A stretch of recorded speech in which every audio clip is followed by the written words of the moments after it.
You are now rocking with the hottest boxing podcast in the land. True Media Boxing Radio with your host, Coach Malachi Williams. True.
For the thousands in attendance and the millions watching around the world,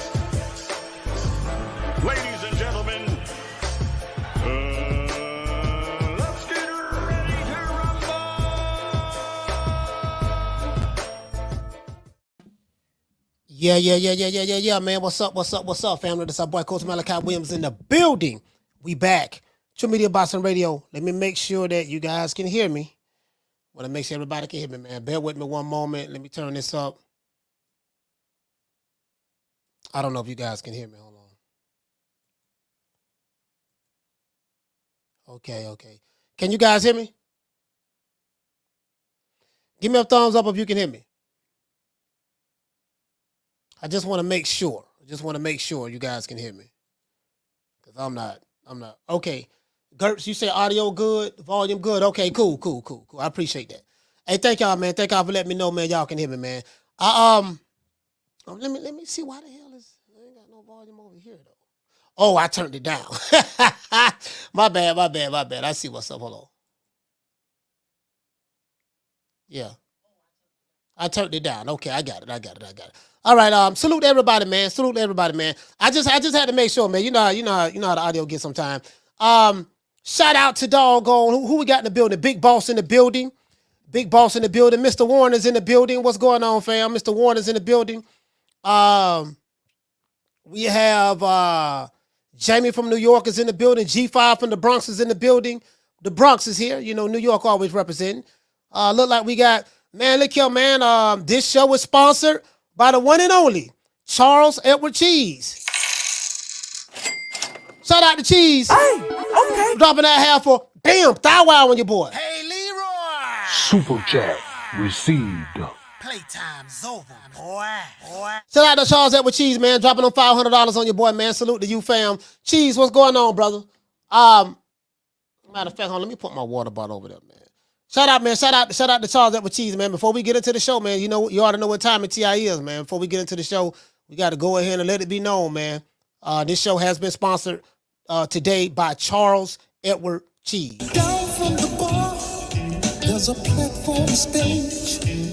People pimping, sharp as razor blades. Let's see.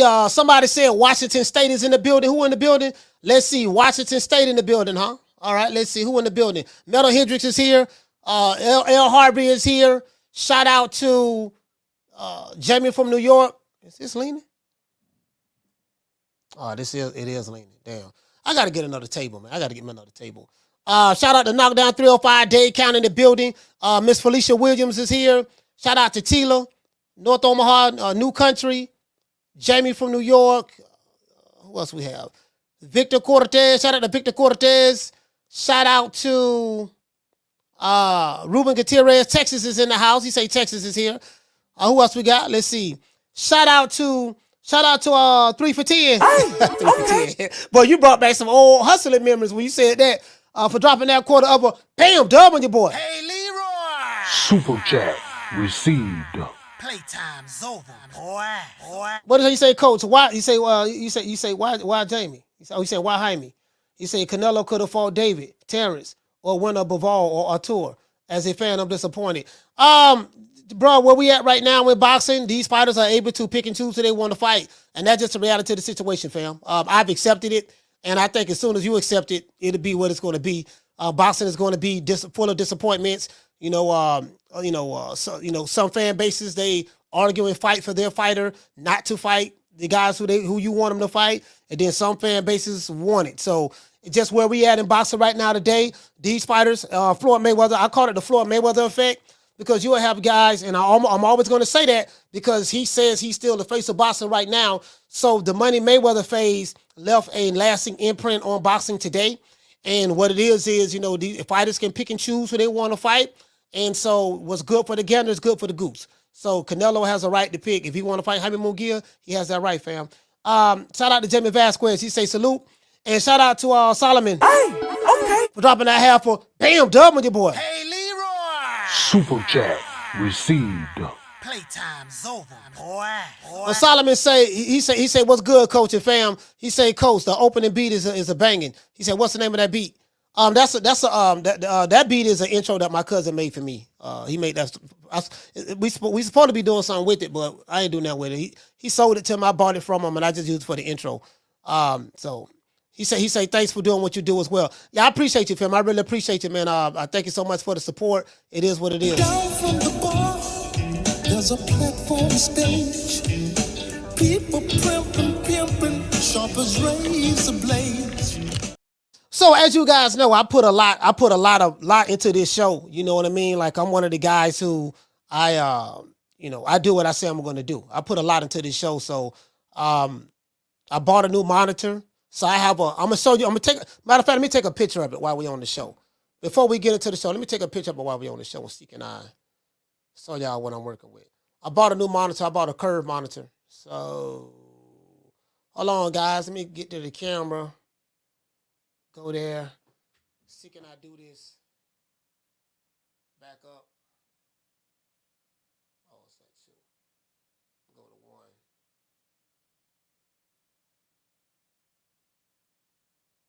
All right, cool. So I'm gonna show y'all what I'm working with. You know, I bought me a new monitor. So I bought a new monitor. I'll show it to y'all. I'll show y'all my whole setup and stuff like that. So anyway, let's get ready to get into the show. Now, if you're gonna do it like, my advice to anybody who start a YouTube channel, I told you guys there's a difference between content creator and a nigga with a YouTube channel, right? If you do this, if you take this serious, I'm gonna tell you something my mentor taught me. He say, treat it like you treat a business. If you take it serious and run it like you handle a business, then you'll be very successful at it. And that was some advice he gave me. The guy who's my mentor, his name is Roberto Blake. Look him up. Anyways, let's get into the show. Now, why fans are doubting Jaime Munguia versus Canelo? Why fans are doubting this fight, right? Me included. When I say fans, I'm talking about myself, really. Talking about myself because I'm one of the guys who I don't think Jaime Munguia stand a snowball chance in hell in beating Canelo. But guess what? Just because I feel that way does not mean that I am right. It doesn't mean that I am right. So there's a possibility that maybe Jaime Munguia can beat Canelo. There's a possibility that we could be just overlooking anything, because anything can happen in the sport of boxing. He may land that lucky punch or whatever. You get what I'm saying? So I don't know. I'm looking at it from a stylistic standpoint, not a popularity standpoint. I'm just saying stylistically, man, how does this match up? And this is very simple for me. Trap, counter, slip, roll, catch, shoot. I like Canelo's footwork better. People say he's just a flat-footed Mexican. And he does fight flat-footed, but he can't fight on the balls of his feet when he wants to. And he can slip shots very, very well. His trap counter game is serious. When I say trap counter, what I mean by that is he comes to you, he likes to come forward to you in a high guard, and he fights in a rhythm. He'll rock from the left. He'll rock to the right. You get what I'm saying? So he bobs. You know what I mean? He'll do like this here. He'll do like this here. He'll rock to the left, rock to the right, and then he's looking for, what he's looking for is openings. He wants you to throw, and he depends on his eyesight. I call it hand-eye coordination. He depends on his eyesight to see the punch, right? So right when you get ready to throw, he's looking to, all right, when he do this, you slip this way, bam, counter that way. If we do this, you slip this way, bam, counter that way. Like if you see a lot of practices, if you look at a lot of Canelo's training footage, you'll see the stuff that he works on in close quarters. He wants to fight you close. He wants to get to that mid range so he can slip, pop, but he loads up on. But the thing is, he loads up on his shots. Because Canelo's trying to get it over with. He loads up on his shots now, so he is a lot more predictable offensively. And I just think that Jaime Munguia, from a defensive standpoint, I don't see what he's going to bring to the table from a defensive standpoint, slipping and countering himself. That's going to overcome what Canelo's going to be able to do. Jaime Munguia doesn't have the best footwork in the world. He fights in a rhythm, but sometimes he can be. I want to say clumsy, but sometimes I don't know, man. Like Jaime Munguia, I saw his fight with John Ryder. He is a heavy puncher, but his problem is going to be defense. His problem is going to be his defense or lack thereof. But he's with Butter McGirt now. Not Butter McGirt. He's with what's my main man name? Freddie Roach. He's with Freddie Roach now, so we'll see exactly how that's going to play out. Freddie Roach is with him in his last fight. Now, ever since the news broke that Canelo will be fighting Tijuana, Mexico's very own Jaime Munguia on Cinco De Mayo weekend, fans, like myself, have automatically assumed that this will be another easy win for Canelo. Again, I could be 150,000% wrong. I will get to the super chats, bear with me. I could be wrong. So I will have to put myself on the hot seat on this one. You know what I mean? But what if I'm wrong? What if everyone who's picking Canelo to run through Jaime Munguia is wrong? From a stylistic matchup, I feel, based on personal observation, that Munguia's style is tailor-made for Canelo. In my opinion, Canelo has the better footwork. Canelo has the better upper body movement. Canelo has the better chin. For me, Jaime Munguia's defense is the problem. That's how I open it up my first monologue. I say his defense is what I'm looking at. He has a tendency to overcommit at times, leaving himself wide open for counters. However, Jaime is training with the legendary Freddie Roach now. According to oddschecker.com, Jaime Munguia is a plus 450 underdog. Canelo is a whopping minus 500 favorite. So there is also a plus 1,600, for a draw. So the fight end in the draw is plus 1,600, right? I don't think this fight is going to end in no draw, though. On paper, this fight looks good. What do I mean by that? Jaime Munguia has 43 wins, 0 losses, with 34 knockouts. Saul Canelo Alvarez has 60 wins, 2 losses, and 2 draws, with 39 knockouts. So you got 34 knockouts plus 39 knockouts. What do you get? You have 73 knockouts total. True. So basically, that's 143 wins combined and 73 knockouts between the two men. So on paper, as I said before, this fight looks the part, but styles make fights. And Canelo, in my opinion, he does have a lot of wear and tear on him. That's a lot of fights, boy. You can't count too many people, around his age who's had that many fights. I mean, shit, Crawford had 40 so far, so 40. Canelo has 64. That's 24 more fights than Crawford. Who else is close? Who else has that many fights? Crawford got 40. Is there any other fighter? Is there any other fighter that got at least 40 fights? Anybody that I can think of?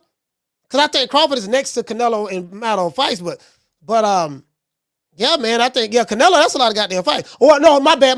Jaime Munguia got 43 fights. So it's okay. So you got Crawford. So you got Canelo with 64 fights.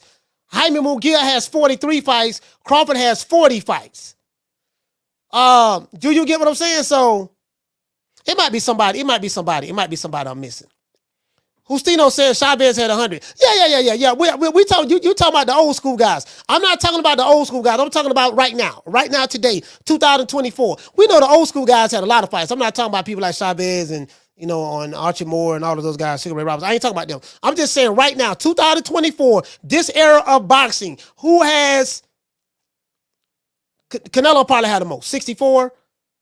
Jaime 43. Crawford 40. Anyone? Oh, Zerto. Gert said Zerto. Hey, Gert, hey, good looking out, fam. I forgot all about Zerto. True. I forgot all about Zerto. I forgot all about him. You get what I'm saying? So, could this fight be the fight where Jaime Munguia shines the brightest and pull off the upset versus Canelo? Or could this fight be business as usual for Canelo and turn out to be an easy victory? What do you guys think? Let's give everybody that's in the chat a round of applause.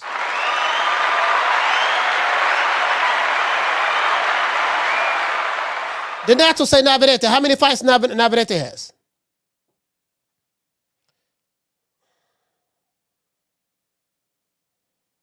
He said Shakur versus Raymond. Oh, Raymond July the 6th. Has that been confirmed? Okay, Navarrete has 40. Okay. 38-1-1. Okay. So Navarrete has 40 fights. So basically, those guys, it's not that many. It's not that many. You know what I mean? It's not that many that have the type of fights that the Canelos or the Munguias or the Navarretes or the Crawfords have. You get what I'm saying? So it is what it is. But before we get into the show, we got to say all praises due to the Most High, the most exalted, the greatest human being on the planet Earth, Mr. Al Heyman. Well, I guess I got to be like everybody else and sing Al Heyman. I can quit my job now, baby. 6 figures, baby. You feel me? But a name. Do you have a name? Oh, nah, I ain't got no name, Name them names, man. They know who they is. Name them names, please. Them names need to be named. They know who they is. The Mexican monster. All right, let's get the super chat side of the way. Let's see who else we have. We have here. We have that one. We have that one. I read that one already. Shout out to Don Witherspoon. Hey, okay. For dropping that quarter of a bam dub on your boy. Hey, Leroy! Super chat received. Playtime's over, boy. Hey, Don say, let's go, coach. They got the gooch grease ready. True. Hey, he said the gooch grease. He said the gooch grease. Woo, boy. Shout out to JRG. He say Zerto 100 cherries plus Bival. Salute, coach. Hey, you know what? Hey, JRG, I forgot all about Zerto too. I don't know how I forgot about Zerto. I remember I had one of my co-hosts. Me and him don't talk no more, but my co-host, Shelton Moore, he used to be over here, right? And he was crazy about Zerto. Coach, I'm telling you, man, because Zerto the man, and Zerto gonna do this, and Zerto gonna do that, and Zerto. And when Zerto fight Bivol, I'm telling you, he gonna beat the shit out of Bivol. I say, man, Bivol gonna beat Zerto, man. Zerto ain't fought nobody, man. And shout out to I am Cam Edwards. I say, Zerto ain't fought nobody. Like, I'm telling Shelton, I say, man, that man ain't fought nobody, man. That man got a resume full of hobos. But this bum been taking the easy matches, fighting other bums. That man been fighting bums. He said Canelo dunked Zerto. He said Benavidez dunked Zerto. Everybody dunking him because he knocking everybody out. I say the man fighting tomato cans, man.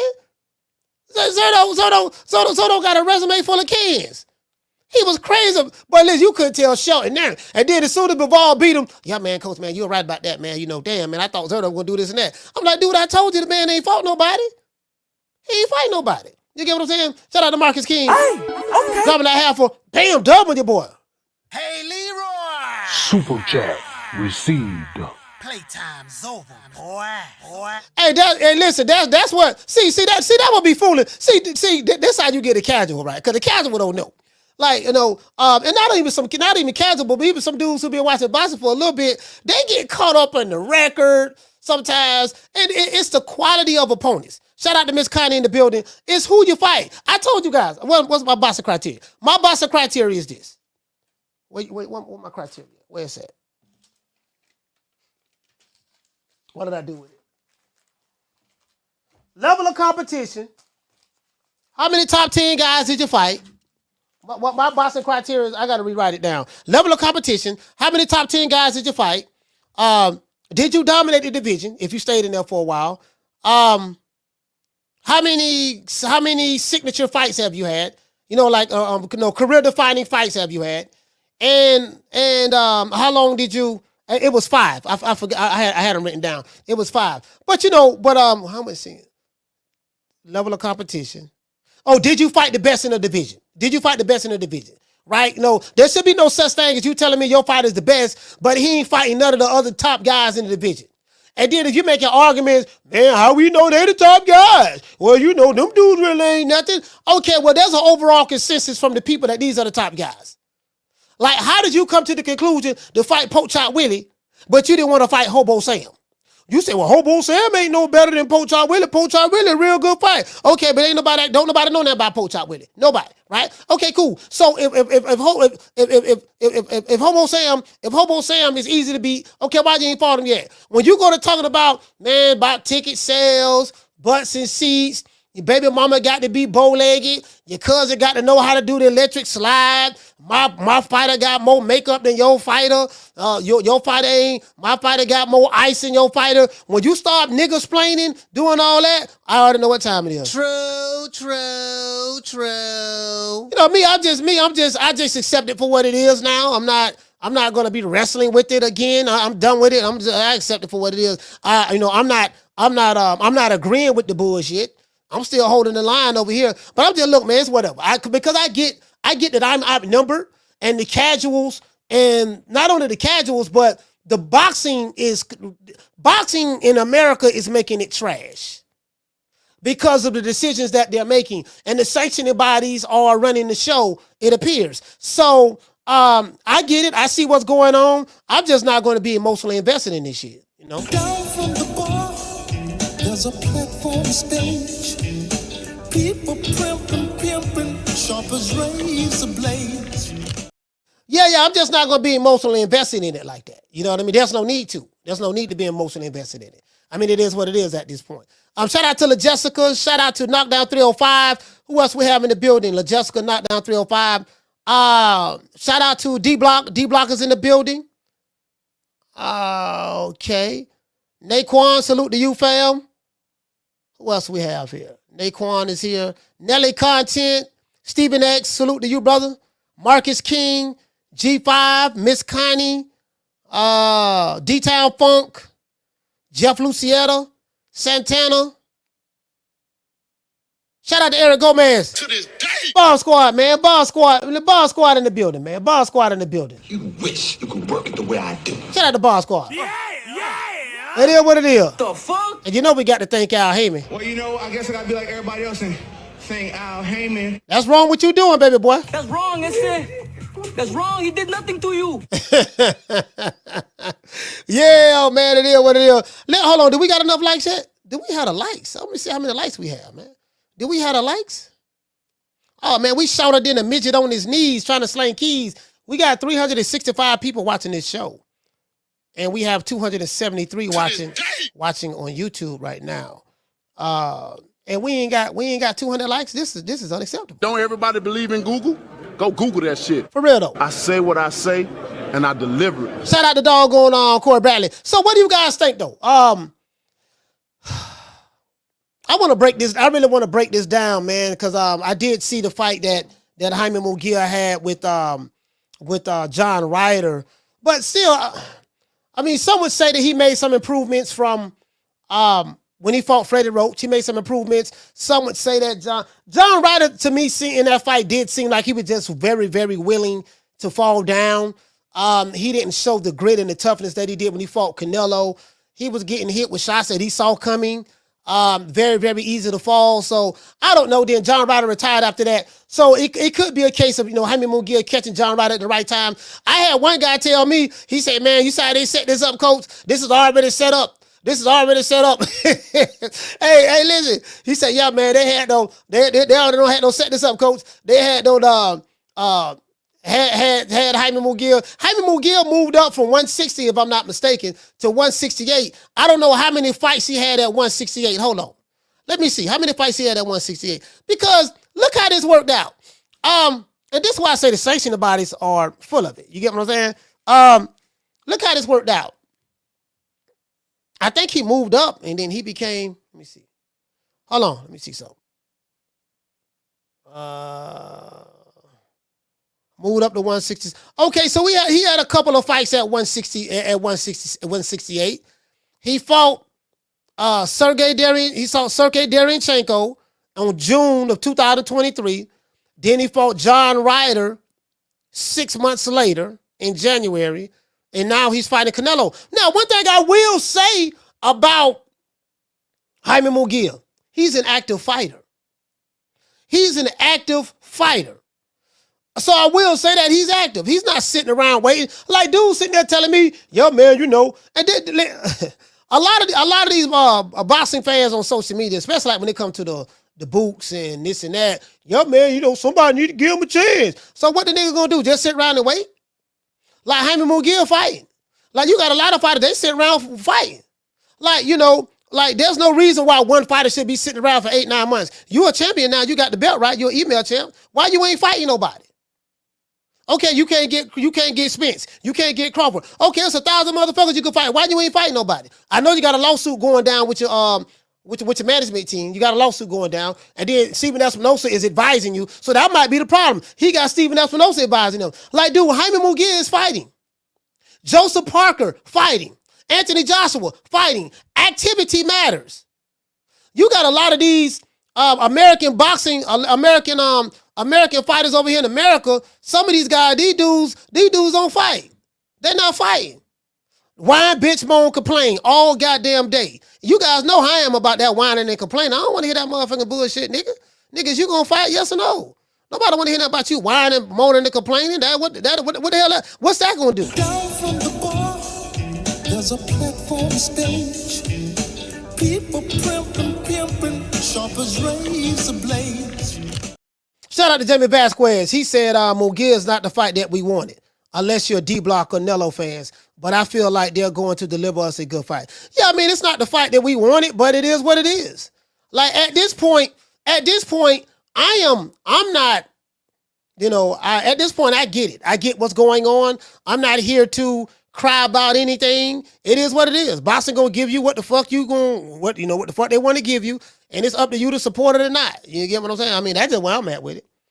Shout out to Stephen X. He said a new way is extremely active. Yes, a new way is active. I totally agree with that, Stephen. A new way is active. A new way is an active fighter. You know, a lot of these American fighters over here with certain promotional companies, I ain't gonna say no names, they can't, you know, like these niggas, you know, they fight once every year and a half. You know, it's a bunch of them. It's like 200. Like, look at that man, Stantionis. Stantionis is saying, man, look, man, I've been waiting. I don't have 6 dates since Ortiz fight.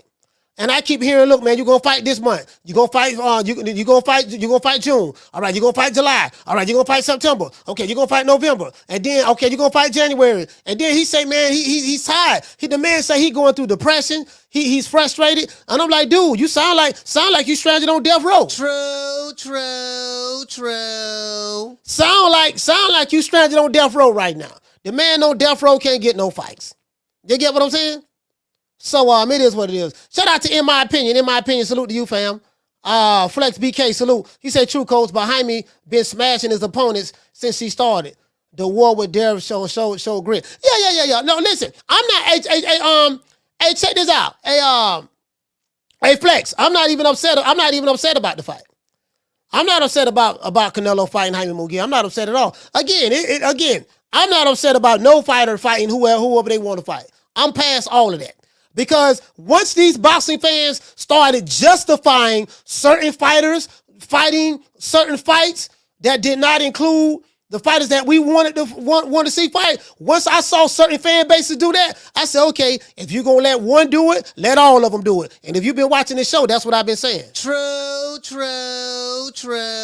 Yeah, if you're going to let one do it, let all of them do it. Simple as that. Don't be having selective outrage when it's a fighter that you don't like. I don't like Benny Beatties. I don't like Crawford. I don't like Tank. I don't like so he ain't doing this and doing that. Yeah, but you wasn't saying this about this guy. Well, that one of my favorite fighters. That different. No. Keep that same energy with everybody. If you're going to let one do it, if you ain't going to have a problem with letting one do it, don't have a problem with letting everybody else do it. True. That's where I'm at with it. I ain't finna be sitting there arguing about this shit. Yeah, no, if you gonna let one slide, let all of them slide. Floyd Mayweather said it best. What did Money May say? And isn't that the guy that they love so much? Don't they love Floyd Mayweather, Money Mayweather so much? Isn't that the guy? This what he say. But when you are put in a certain position, he should be he's able to, like me. You know, when I was in a position, I can pick and choose who I want to, because I earned that right. Yeah. Hold on, Cheese. I just made you a mod. Yeah, but you get what I'm saying though? Like, no, that's what we gotta do. Hey, shout out to Charles up with Cheese. He say, Coach, hold on, let me pull you up on the screen.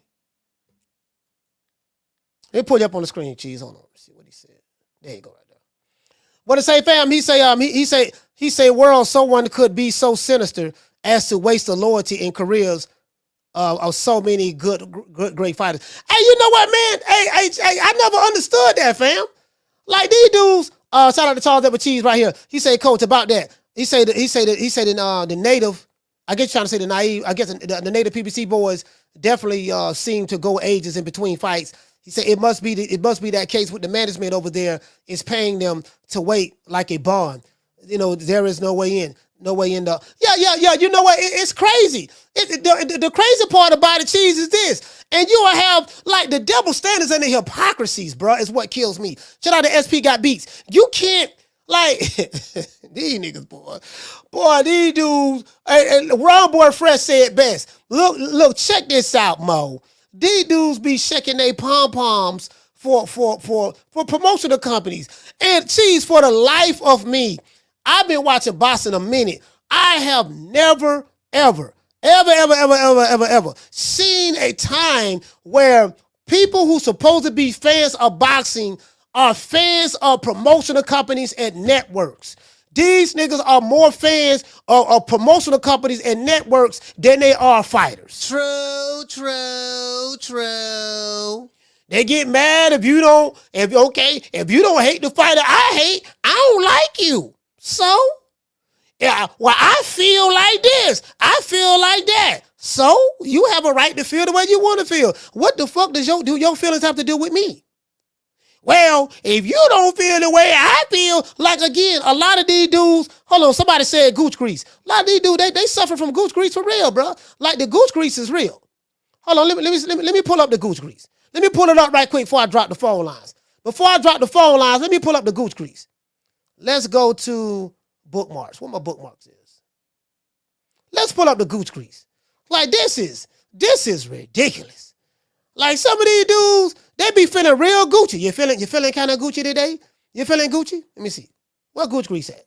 I got it over here. I know I saved it. You feeling Gucci today, huh?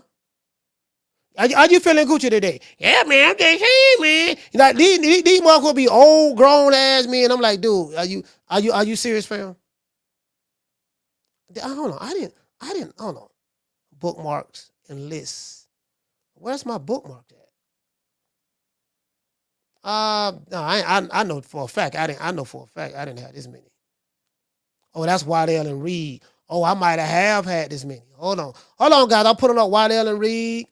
All this stuff here, man. You get what I'm saying? Like, these niggas they be killing me with this shit, dog. Niggas be arguing, especially on boxing Twitter. On boxing Twitter, boy, it's you would think these niggas, you would think these dudes will have I thought I had it over here. Let's see. Other bookmarks. Old school fighting. No, that ain't it. Oh, let's go to mobile bookmarks.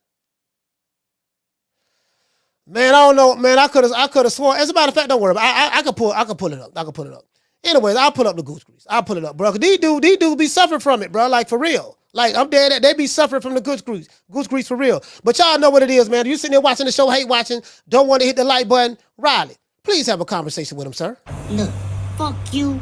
Fuck the plane you flew in on. Fuck them shoes. Fuck those socks with the bell on it. Fuck them cheap-ass cigars. Fuck your yuck mouth teeth. Fuck your hairpiece. Fuck your chocolate. Fuck Guy Ritchie. Fuck Prince William. Fuck the Queen. This is America. My president is black and my Lambo is blue, nigga. Now get the fuck out my hotel room. And if I see you in the street, I'm slapping the shit out of you. Nigga sitting around waiting 2.5 years for a fight. Gary Anton Russell, when he fought.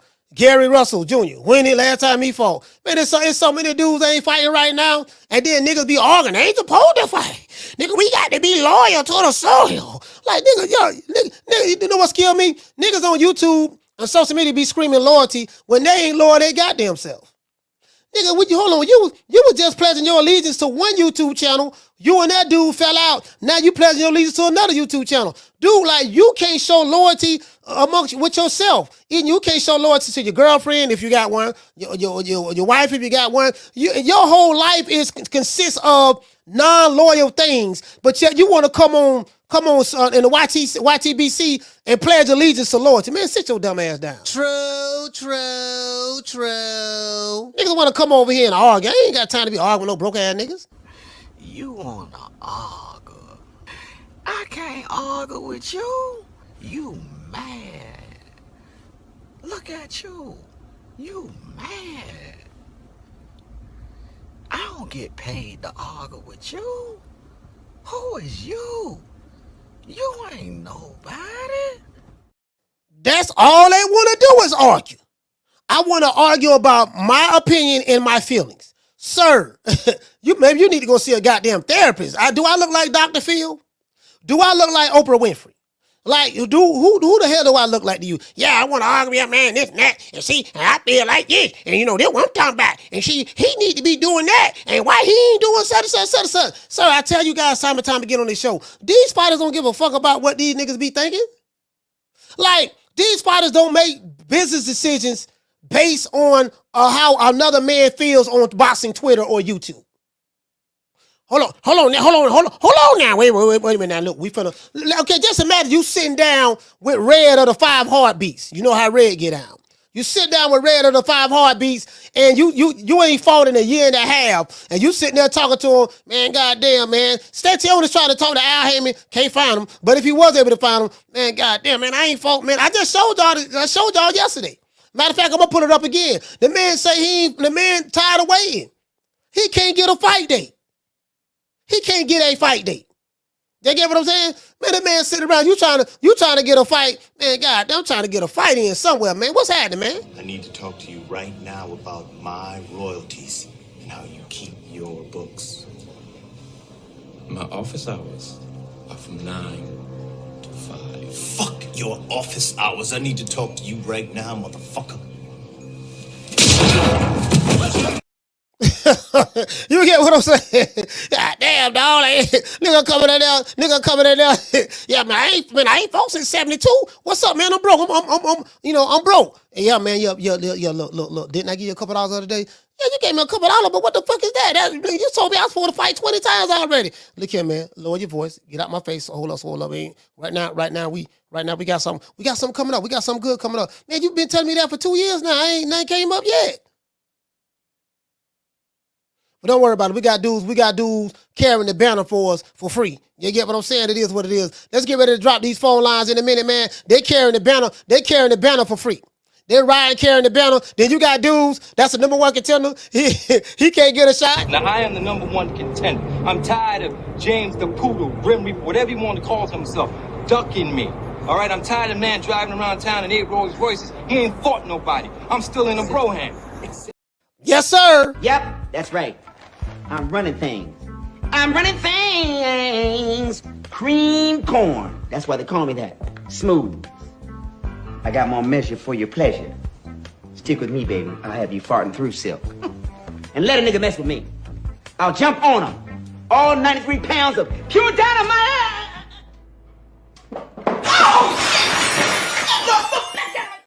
Hey, y'all, shout out to La Jessica. Y'all know we pulling up. When we pull up, we roll deep. Hey, who was you, pimp? Hey, what the fuck? Get your motherfucker. Hey, that nigga squeezing me. Get that freak ass nigga up out me, bro. My nigga say back the fuck up, dude. They look so cute. Hey, those animals are called marmots. They cute. Come fucking with me, you gonna get knocked the fuck out. I'm gonna knock out all this, baby. It is what it is, man. Hey, let's get ready to drop these phone lines. You wanna talk some shit? Call me. Start some shit, bitch. Sup, fool? You gonna talk shit about me, homie? Where you from? Hundreds of niggas is waiting for your motherfucking call, and they all talking shit about you right now. Call the coach at 530-494-9636. We waiting on your bitch ass. Hey, shout out to Corey Bradley, man. Corey Bradley, what's going on, fam? Shout out to Corey. I'm just saying, fam. Like for me, man, I don't know, man. I think we don't know, man. You know, Jaime Munguia, man, he fucking around here weird. What if he fuck around and beat Canelo? Hey, Carla, what's the name? Where you calling from? How you doing, Coach? Adolfo from Sacktown. Adolfo from Sacktown, talk to me. Nah, man, Munguia Canelo is going to be a really good fight, and I understand why people are doubting Munguia because maybe because of his defense, but honestly, it's going to be one good fight. I mean, they shouldn't doubt him at all. I mean, you know, he looked really good against John Ryder. I know it was a bit of a topsy-turvy with Derevchenko, but I think Munguia will do well for the first 3 rounds before Canelo memorizes his style and patterns, and then counterattacks. Because overall, I think that I think Canelo is going to win the fight, but it's going to go the distance because while Canelo's power, even though he's very good in the counter, but his power lately has been a bit questionable, which is why I see it going the full 12 rounds. Yeah, I think. Do you think that the reason why Canelo's power has been questionable because he's become very predictable in his offense. He loads up on his shots. You can literally. I remember watching Canelo fight Jamel Charlo, and you saw those punches coming. Like he was loading up on his shots. And do you think that's it? It's like he's just trying to blast you and get you out of there. Well, I would actually look at the John Ryder fight where Ryder he survived, but he did well despite being outboxed. As for Jamel, I mean, we all know he ran the whole 12 rounds once he started feeling the power. Yeah. Look at the John Ryder fight is that he tried. I mean, he loaded up on his punches, in the very first 6 rounds, and then he gassed out. Yeah. And I understand at the time because his hand, he was trying to test out his hand, and of course with Jamel is because again Jamel ran his ass off on his bike, and so I think. Well, we'll see. I still have a bit of doubts for Canelo's power, but with Munguia, if he goes on the offense the entire time, then maybe we could see a knockdown or 2. I think just overall, maybe it's diminished a bit, but it's not that I don't doubt Canelo completely. I just feel maybe his power has diminished a bit. But overall, even with all that, he still wins, in my opinion. All right. Well, shout out to Adolfo Sacktown. Salute. All right. Thank you. Yeah, he's become very predictable in his offense. It's just that when you fight Canelo, you got to fight like you can't be afraid. You got to go at him. He's human. He's human, so you got to go at him, and you got to put him much like Dimitri Bivol did. So Bivol wasn't intimidated or anything like that. But Bivol has a superior jab. The thing is, I'm looking at Jaime Munguia's jab.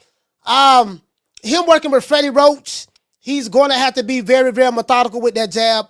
Canelo can be outworked. I'm just not sure if, defensively, there are some things that I still need to see more from Jaime Munguia from a defensive standpoint, because Canelo's gonna come forward. He's gonna slip, counter, roll, parry, block. He's gonna do those things. That's what he's gonna do. He fights in a rhythm. His trap counter game is pretty much what it is. He's gonna be in the high guard. He's gonna slip counter.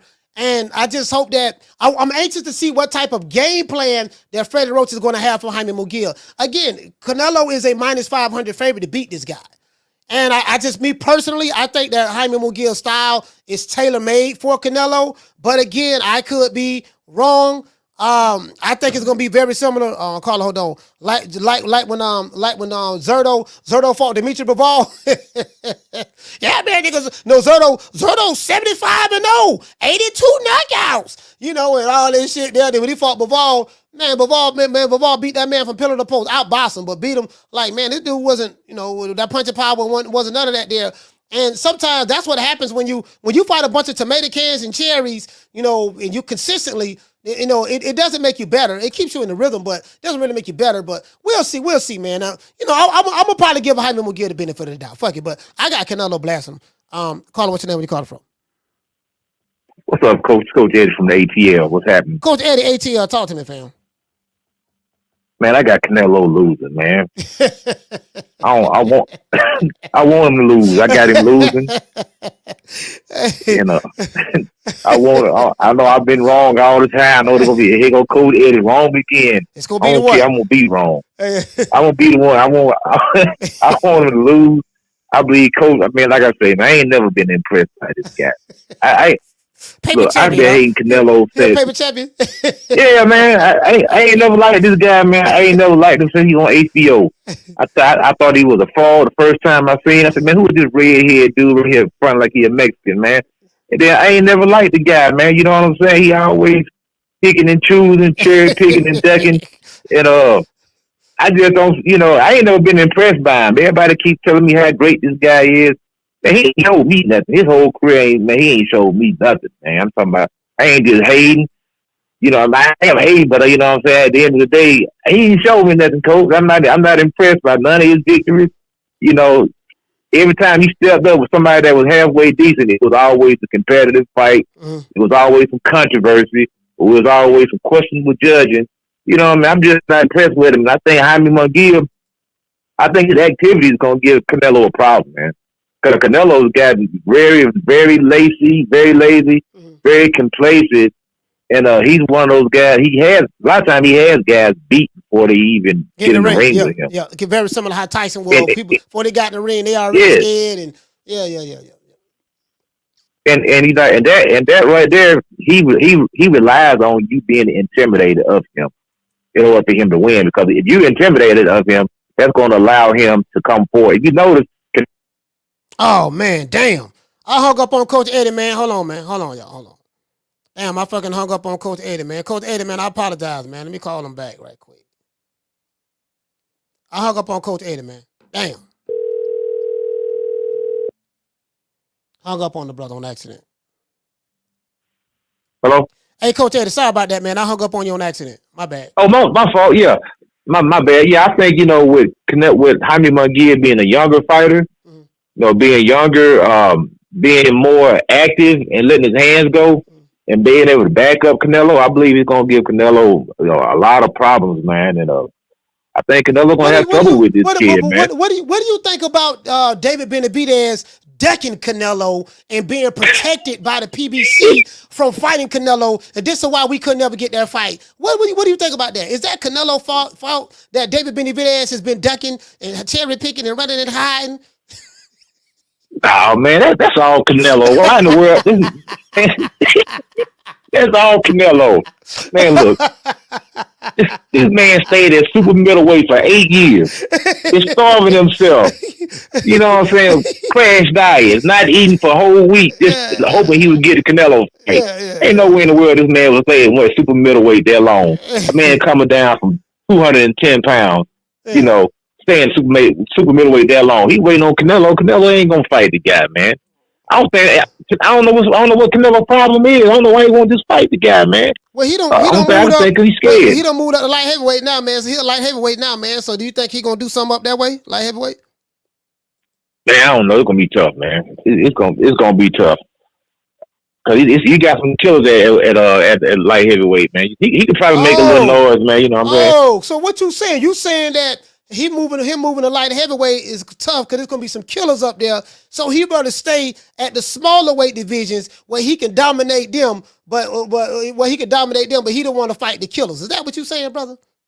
That's what I'm saying, man. I'm gonna call him right down the middle, man. I mean, David, he has a huge advantage at 168 pounds. Right. Huge advantage because he's so much bigger than everybody. He move over to 175. You got the different animal up there at 175. You got Bivol, you got Beterbiev, you even got Callum Smith. I mean, he couldn't do nothing with Beterbiev, but him and David might be a good fight. You got my man from England, what's the boy that got all the muscles? Anthony Yard. That's a hard fight. That's a hard fight with David Benavidez. So it's some smoke up there at 175. Gonna have some issues with. So maybe that's probably why he stayed at 68 too. Hope he can get that payday and trying to avoid the bigger challenges at 175. Yeah, you know what? A lot of those fighters do that. Those real big fighters like they'll stay like these guys 5'10", 5'11", You know, nigga, he walk around 200 pounds. Like, you're a big dude, but they shrink it down to 147, because they want to continue to fight the smaller guys, because they, once they rehydrate, they're going to have a huge advantage over them. But I got you. Well, shout out to Coach Eddie, man. ATL, yes, sir. Salute, brother. Yeah, that's what a lot of these fighters do. Oh, sorry about that. I keep doggone. That's what a lot of these fighters do. What they'll do is screen sharing was canceled. All right, cool. All right. Yeah, what they'll do is they'll stay at the smaller weight classes. Like, you'll see the bigger guys stay at the smaller weight classes. They can absorb the punishment a lot better, and that's so they can have an advantage. A lot of fighters do that. Caller, what's your name? Where you calling from? Coach, what's going on? It's Rob from New York. Rob from New York, talk to me. So, Coach, following up on what I guess Coach Eddie was saying about how some opponents already beaten before they get into the ring with Canelo. So one of the main things that pretty much is coming out of like the Mexican reporters or people in Mexico, as far as like not just fans, it's just pretty much like analysts, is things that Eddie Reynoso and Canelo have said out of their own mouth. That pretty much the battle begins at the negotiating table. And if their opponents, fighters, don't have the right managers, it's not their fault that they're able to lose even before they get into the ring. Meaning that a lot of those catch weight, the rehydration clauses, like for example, they've caught Eddie Reynoso in a lie and saying that there was no clauses versus Kovalev. And, only to come out later that they had him on a 7-pound rehydration clause the day of the fight. And with Dildrim, Smith, and all these fighters that are supposed to be monsters, and then, you find out that they had like 20 different fucking clauses in there. So that's why you get a lot of hate from reporters in Mexico. They feel like they try to gain too much advantage against their opponents, and they've been calling for Canelo to face someone. Like, even they're giving him a pass on Gennady Golovkin, which they know that the guy avoided him pretty much all throughout his prime, and then once he looked suspect versus Jacobs, that's when he decided to get in the ring where Gennady was already 35 years old. Then ended up testing positive and prolonged the fight a year even longer. So he gets a pass for that, But then you keep doing this over and over and over. Like, I don't know if you heard what Ward said, but what are your thoughts on Ward's comments about this? I've heard some of it. I was going to do a video on that, and I don't know, man. Some people feel that Andre Ward was hating. Some people feel that Andre Ward was telling the truth, and so I didn't hear all of it, but I did hear some of it, and he was just being very, very critical. I think he spoke about, when he was boxing. I think he said something about Triple G as well, but he's been very, very critical of Canelo. He feel that Canelo been picking in. He said the problem that he had was he don't like the fact that, you can't be saying you the best, you the greatest fighter in boxing when you picking and choosing who you want to fight.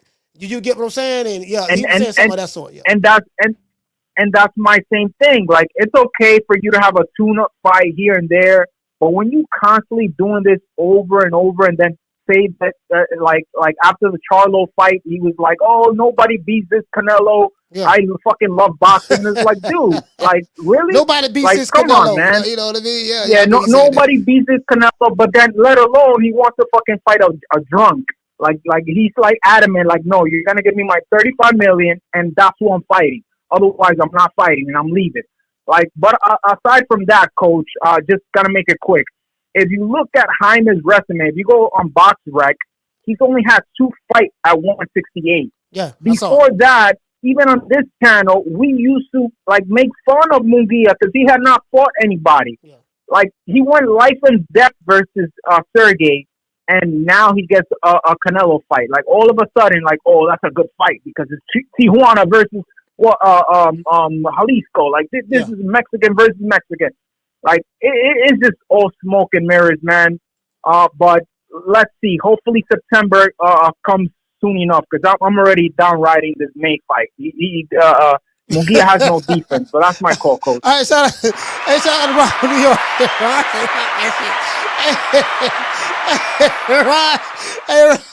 Ron, like, man, Ron, like. But this ball been taking the easy matches, fighting other balls. Hey, look here, man. But listen, this again, I'm gonna hammer this home. Cause I remember Floyd was like, yeah, man, Oscar did it to me. You know, he picked everything, even the ring size, even the gloves. So you know, I learned it. So Floyd said he learned it from Oscar. And then some say, Carla got a call back. I think it got disconnected. Then some say Canelo learned it from Floyd. So he learned, so it is what it is. So, you know, you get to pick and choose who you want to fight. Canelo is fighting, I think Jaime Munguia is the number one contender, right? Is Jaime Munguia, is he the mandatory or something? I think he's the number one contender. I want to say he's the number one contender. Something of that sort. He's number one in the WBO or something. Carla, what's your name? Where you calling from? Jamie from New York. Jamie from New York, talk to me. What's up, Coach? Salute, fam. Yo, man, I like when Coach Eddie calls in, man, and hail Canelo, bro. I love it. I fucking love it. He's funny. Coach, this fight should be an action-packed fight for the last. I got Canelo beating Munguia. I'm not saying it's going to be easy, but it seems like Canelo is on his, I don't know, like, he's not the same fighter. Like, you know what I mean? Like, he's getting older. So, I give Munguia a chance. I mean, Coach, remember when Zordo fought Bivol and he got washed? Got washed, yeah. Right? Yep. Okay, so let's see what Munguia got. You know, let's see what he's got when he faces a real one. Because this is a big test for him. I know he's young. He throws a lot of shots. I know he's wild. And his defense is not great.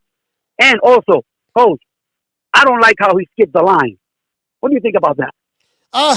Skipping the line. A lot of people feel that way. They feel like Jaime Munguia skipped the line. They feel like Andy Berlanga skipped the line. You already know. You already know what it is, fam. This what it is in boxing. Sanctioned bodies.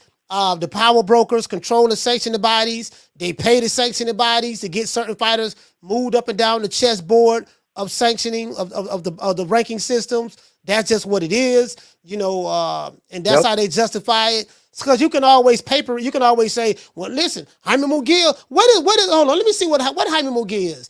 I'm on BoxRec right now. I think I want to say he's number one in the WBO. As a matter of fact, let me pull up the WBO. I believe so. I think he's, yeah. I think he's, WBO, yeah. Yeah, World Boxing. The Coach, but yeah, it should be a good, you know, an action-packed fight for the fans, man. I will enjoy it. I will watch it. You know, so, you know, it is what it is, man. But I don't like how he skipped the line, man. We're still waiting on a Benavidez fight. And that's fucked up. That boy had to move up, man, to get a fight. So, anyway. All right, Coach. I'm out, brother. Shout out to Jamie. Peace. Yeah, Jaime Munguia. I think, hold on, I'm looking right now. All right, here we go right here. Jaime Munguia is the number one. He's number one in the WBO. He's number one with the WBO. I'm looking at it right now. So, Jaime is number one with the WBO. That's how he got there. You know, it is what it is. You know, how he got there, I don't know. But, well, we know how he got there. Carla, what's your name? Where you calling from? Coach, is Rob from New York 2 times. Sorry, York, just had one final thing that I wanted to ask you. When are you speaking to Rick again? Damn, that's a good question. I haven't. I can call him. Okay, because I wanted to see if you can run this by him. Because one of the reports that's coming out of Mexico is that the reason that Canelo went back to PBC is because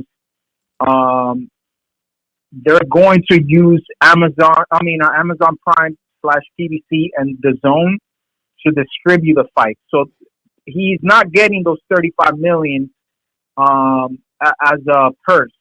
So Canelo essentially is going to be the one promoting the fight, right? And he's just using Al Heyman and the PBC as a distributor. So the $35 million are gone. This is what's coming out of Mexico. So I don't know if you can confirm it with Rick, because we're not hearing as far as that purse wise. And as far as if the pay-per-view does well, like if it goes over $1 million and such, like obviously he pays off the percentage of the PBZ and the Zone, and pays off Munguia, and then he keeps the profit. So I don't know if you can pass by that through Rick and see what he says, but would love to hear his insight. Yeah, I mean, this is my first time hearing that. I mean, I don't know how that deal is structured. To be fair, I don't know, but it is my first time hearing it. I'm hearing, again, I know it's being distributed on Amazon Prime and DAZN. I heard Oscar got his cut. Of course, he's the promoter. I think they got Oscar out of the way from a name being on their from a name promotion standpoint. But he got paid. He got broke off. Everybody got paid. So Oscar signed off on it for whatever. But that's all I know. I don't know the particulars, but I can ask him and see what he says. See what he's. I don't know. Absolutely. All right. That's my call, Coach. All right, Thanks, salute, brother. fam. Yeah. Some people do feel like Jaime Munguia skipped the line, though. Some people feel that way. Like I want to show you guys. So let me share this with you guys. Let's go to the WBO. Let's go to the WBO. Let me share this with you guys right quick. Let's go to the WBO. Let's go to 2024. Let's go to February. Let's just do February and category super middleweight. Some people feel he skipped the line, but you guys, man, come on, man. Y'all know how this shit is, man. Come on, man. You know what I'm saying? Like, let me share the screen with you guys. Y'all know how it is, man. I ain't. All right, here we go. Let's see what's up. Let me blow it up a little bit. Let me see, can I blow this up a little? All right. I think that's big enough. Let me know if you guys can see it. I think that's big enough. All right, cool. So here we go. As a matter of fact, hold on. Let me go over here. All right, so here we go. You guys can see it. So we got Jaime Munguia number 1 in the WBO. See, this how you can justify. Well, Canelo's fighting the number 1 guy. He's fighting the number 1 guy, right? Diego Pacheco, he has an international WBO title.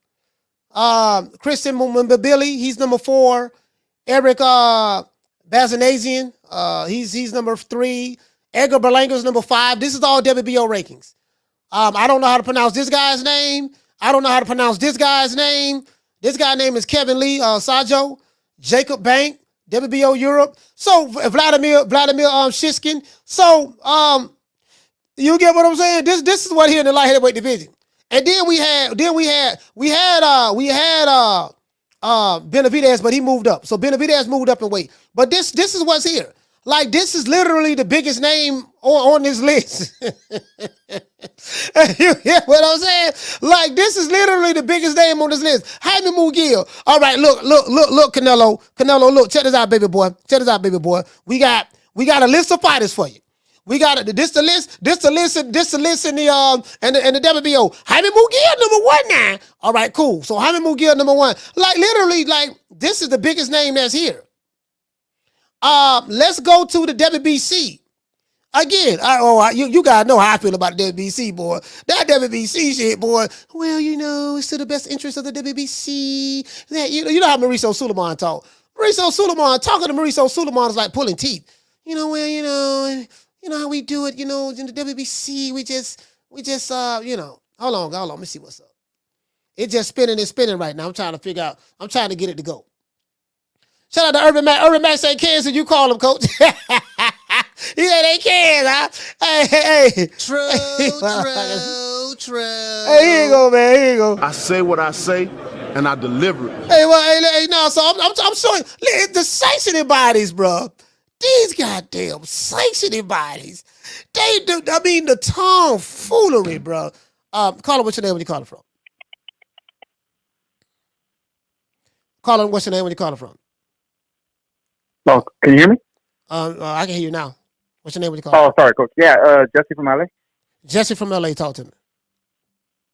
Hey, man, I just want to ask you a quick question, Coach. Do you really think that Canelo is ducking Benavidez, or that's just your opinion, or what do you actually think about that? No, he don't want to fight the guy. I think that's obvious. He don't want to fight him. I mean, I don't think no Canelo fan. So you think Canelo don't want to fight him? I absolutely, hell yeah, I believe he don't want to fight him. He could easily make that fight with him if he wants to. Canelo is in a position where he could pick and choose who he wants to fight. So, okay, let me ask you this. Is it also Canelo's fault that David Benavidez did crack cocaine and lost the belt to Bird King. I get all of that, but you asked me a question. Do I believe that Canelo was ducking David Benavidez? Because, the only thing that I don't understand is that some people just don't keep the same energy, because I understand that Benavidez is going up 175, but to fight, yeah, he's gonna fight somebody, but to be honest, I'm not impressed with that fight. And then they say he wants to go after that, he wants to go to cruiserweight. He's not gonna fight Biv or Arthur Beterbiev. He can't. He's not gonna fight those guys. Let's be honest. He's not gonna fight those guys. Arthur Beterbiev will mess up Benavidez really bad. He won't fight those guys. And I don't think Canelo's ducking him. Canelo already said he's not ducking him. He's not gonna duck him. That's just my opinion. Okay, that's your opinion. You're entitled to it. You asked me my opinion, and so we just agree to disagree on it. But of course we're gonna have disagreements. Yeah, but I love your show though, Coach. I'm always gonna support you, man. I love your show. I always watch. All right, shout out to Jesse, man. Salute to you, fam. Yeah, hold on. I'm trying to get to the. See these sanctioning bodies, bro. It's the sanctioning bodies for me, fam. Bro, like this is just. You get what I'm saying? Like these sanctioning bodies, fam, we know what it is. You get what I'm saying? So it's these sanctioning bodies, bro. I'm trying to get to the WBC. Hold on. Anytime a fighter can pick and choose who he wants to fight, and he doesn't fight the guy that's there. I think that's obvious at this point. Floyd Mayweather said it best. That's why I keep playing it. It was a question about Canelo. He said it best. He earned the right to pick and choose who he wants to fight. So he's picking to fight Jaime Munguia and choosing not to fight Benavidez, and he has a right to do that. I'm not tripping on it. Just like Tank has a right not to fight Devin Haney. Carla Hodon has a right not to fight Shakur. He has a right to do that. Crawford has a right not to want to fight doggone Jerron Boots Ennis. Other fighters out there. Who else? It's quite a few fighters out there. Certain fighters who choosing not to fight Super Del Matias, Teofimo or whoever. So my thing is, all the fighters are doing it. All of them are doing it. All of them are doing pretty much damn near at the same time. Not all of them, but I'm saying these top level guys, most of these top level guys, they doing it. So again, I'm not gonna argue about it. I ain't tripping. Devin Haney fighting. Ryan Garcia fighting. I take my hat off to Ryan Garcia and Devin Haney. I take my hat off to both of those guys. I ain't got nothing to say about that, but all of them are doing it. So it is what it is. I'm not crying about it. I'm just, you just gotta acknowledge that. You gotta acknowledge that. It is what it is. Carter, what's your name? Where you calling from? Martin from Oakland. Martin from Oakland, talk to me. Yeah, Coach. It seems like only Canelo gets called out for doing the shit that every single champion, with very few exceptions, is doing. And the only ones that aren't doing it are, guys like, O'Shaquie Foster, who are basically, trying to build up the resume. They don't have a huge following, so they got to, like they say, they literally got to get it from the dirt and take on all comers and fight on their opponents, hometown and all this other shit with everything against them. But everybody that's already established, that's what they're doing, Tank pulling, Latin American fighters out the woodwork that we ain't never heard of. I never heard of that motherfucker Pitbull before he fought him. Yep, you know what I'm saying? Tank, Crawford, you guys Crawford fighting. Well, I don't know if it's official, but if it is official, Crawford and Chris Eubank at 160. Oh, I know. Who the fuck wants to see that shit other than maybe Chris Eubank Sr.? Yeah, you know what I'm saying? That fight to be big, and believe it or not, Chris Eubank has a strong following in the UK. That fight gonna be big. That's a money fight, to believe it or not. It's not big over here. It ain't gonna sell a dime over here. You can believe that. But I'm saying over there in probably in Saudi Arabia and in the UK, absolutely, it's gonna do good. Yeah. Cause look at Devin Haney. He's supposed to be fighting Sander Martin, and somehow he's fighting Ryan Garcia, who ain't never won shit. Shakur, quote unquote, retired because he didn't get the Navarrete fight. Navarrete went life and death with Conceição. Fucking Shakur, I get that the whole boxing triangle theory doesn't work, but Shakur shut that fool Conceição 12 rounds to nothing. And that's who he wants to fight. Meanwhile, fucking You know, Raymond Murataya is the number 2 in the WBC ranking. He ain't never mentioned that fool's name. Oh, but let me call out Pitbull, who's with the PBC. Let me call out fucking William Cepeda, who's with Golden Boy. But a guy that's in my own backyard, I won't even dare say his name. Everybody does it. You know what I mean? Yeah, that's why, like, only time I trip is when motherfuckers want to single one fighter out. To me, it's all bullshit. It's all bullshit when anybody does it. But if we're not going to call everybody out, then we just need to shut the fuck up and let them do what they do. Yeah. If we want to see the fights, watch them. And if not, just ignore the motherfuckers. Yeah, you feel me? That's where I'm at. Hey, shout out to Amari from Oakland. Salute, fam. Yeah, that's where I'm at, fam. Right now, I'm just like, let these fighters do what they going to do. I'm not tripping.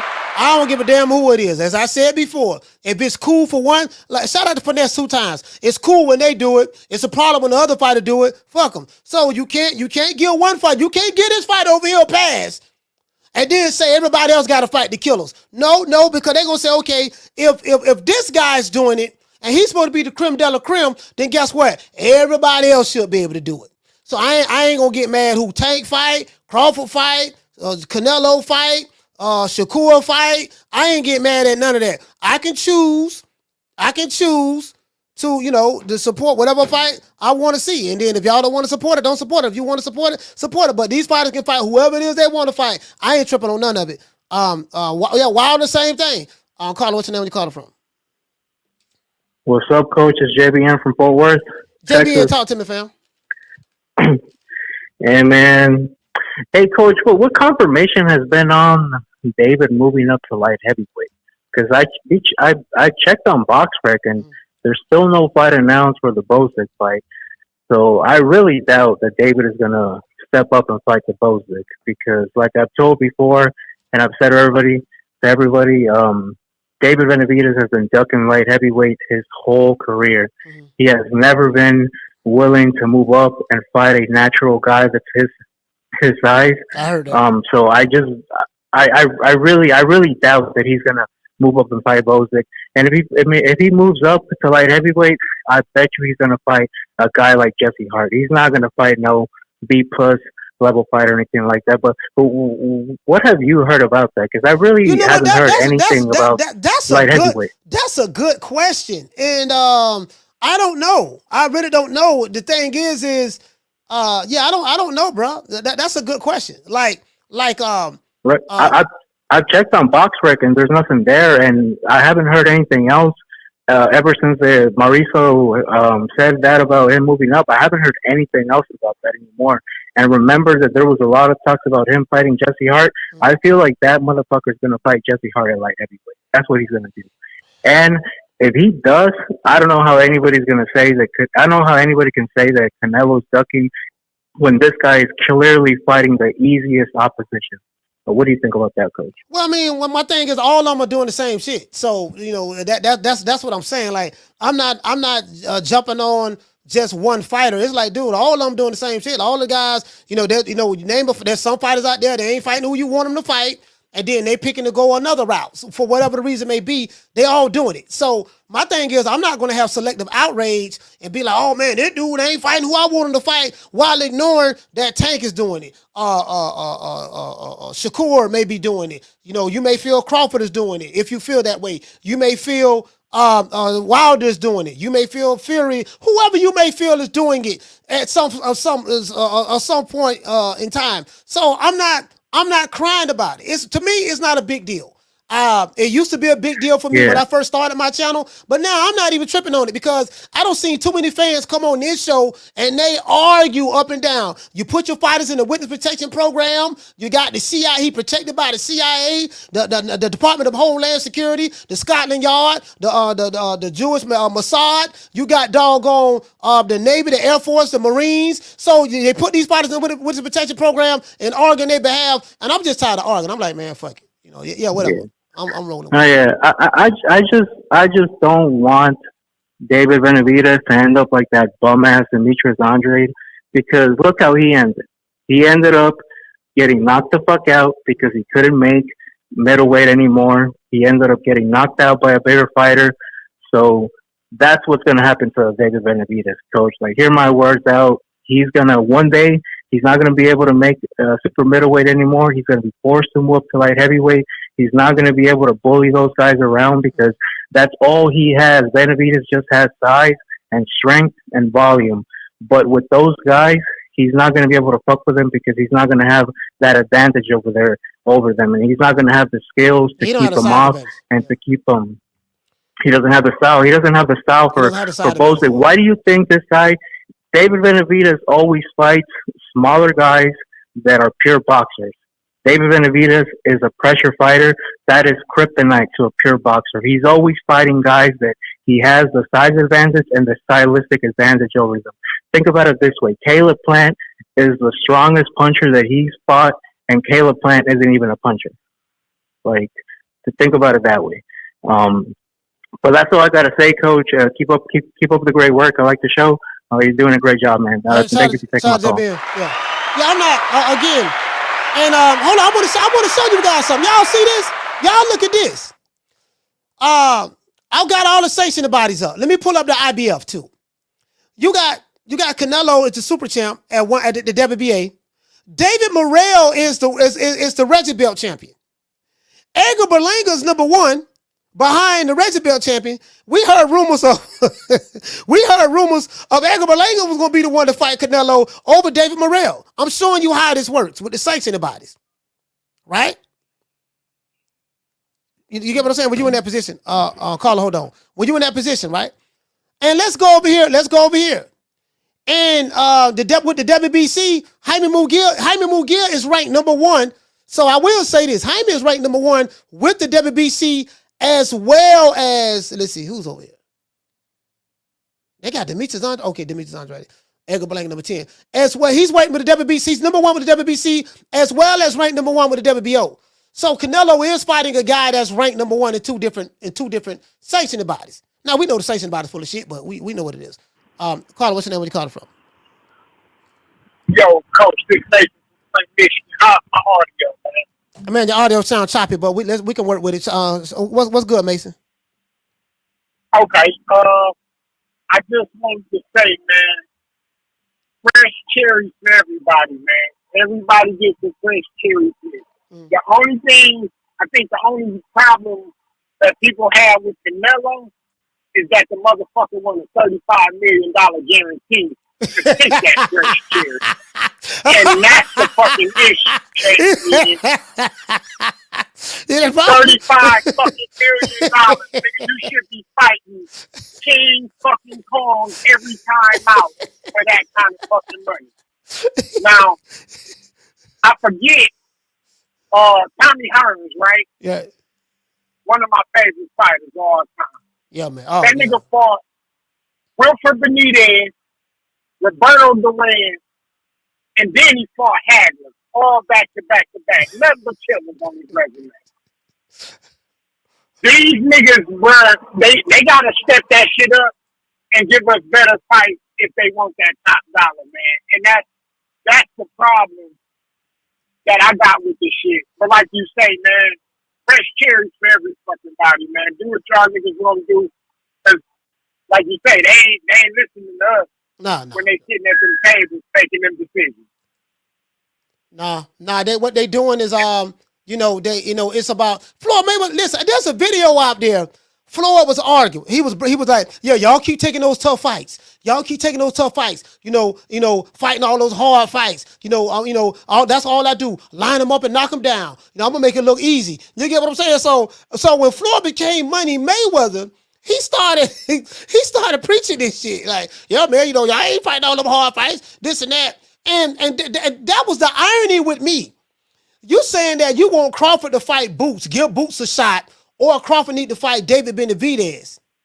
But when it comes to Tank Davis, you literally say the total opposite. You say, man, leave Tank alone. Shakur and Devin Haney, if Tank ain't fighting nobody, okay, then don't worry about Tank then. Leave him alone. Let Tank do him. Y'all need to fight each other. So you are advocate of other fighters fighting each other, fighting tough competition, but you don't practice that with your fighter. So you are not even, Mason, Floyd is not even in the position to be the moral authority to tell someone who they should and who they shouldn't fight in one breath while you got your fighter doing the total opposite. Come on, man. Yep. So that's what I've been saying about that. And I don't think you should be fighting killers every time out. That's not wise. Yeah. And it's not your career won't have no longevity to it. Yeah, you can't fight the killer. You gotta mix the killers in with some cherries, man. Yeah. I'm just saying. I agree. Yep. You should be allowed to fight some cherries. But goddamn, if you 40-0 and you got 39 cherries, goddamn.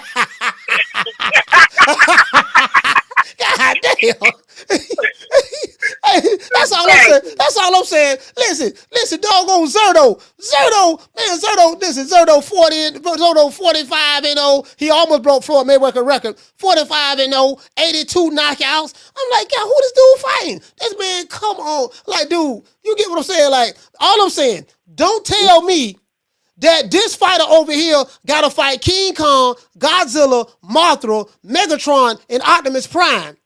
But the fighter who you got with your record label, he got to fight Papa Smurf, Snarf for the Thundercats, the Care Bears, Rainbow Bright, and Krillin. They don't work that way. That's all I'm saying. But I'm going to let you wrap it up. No, that's it, Coach. That's all I needed to say, man. I appreciate you, my boy. All right, shout out to Flint Mason, man. Mason, Flint Michigan stand up. That's all I'm saying, bro. Like, for me, and this is why I say this. And listen, if you're going to let one do it, let all of them do it. That's what I'm saying. If you go listen, if it's cool for one guy to do it, let everybody do it. That's all I'm saying, fam. We're not finna play these crackhead games. Listen, if it's cool for one guy to do it, let all of them do it. That's all I'm saying. Let all of them do it. Shit. And listen, I ain't got no problem with it, And again, I mean, I'm not mad at someone for, picking a cherry or two or three or something like that sort. But god damn, dog. When you literally telling other fighters, yeah, man, they need to do A, B, C, and D in one breath, but you got your fighter in the witness goddamn protection program. Literally. Like the hypocrisy, the irony is what I'm looking. I'm like, God, the pot calling the kettle black. Aren't you the same guy who all these dudes look up to online? Aren't you the same guy that said this? But when you are put in a certain position, he should be he's able to, like me. When I was in a position, I can pick and choose who I want to, because I earned that right. That's why I always play that. See, you ain't gonna never get around that with me. You ain't gonna never get around that with me. That's what's going on. So again, I'm not tripping on any fighter picking and choosing who they want to fight. A new way to also fighting champions. We finally got Bivol and Beterbiev are going to get ready to fight each other. That goddamn Beterbiev. Listen, Beterbiev one of my favorite fighters. I'm telling y'all right now. I'm talking about boxing today. Listen, Beterbiev, that's a bad mofo Russian right there, boy. That dude right there, I am highly impressed with that dude. He overcome adversity in the ring, and guess what? He knock him out the box. He's stalking. He make adjustments in the ring. Like, dude, it's just certain fighters, man. It is what it is. So again, I'm not tripping. I'm not here to argue with no nigga about how he feel. None of that. If that's how you feel, sir, cool. I ain't got no problem with that. That's how you feel. But as of late to me, I'm like, dude, let everybody do what they gonna do. I don't give a fuck. Make it last. Make it last forever. Don't let I love you.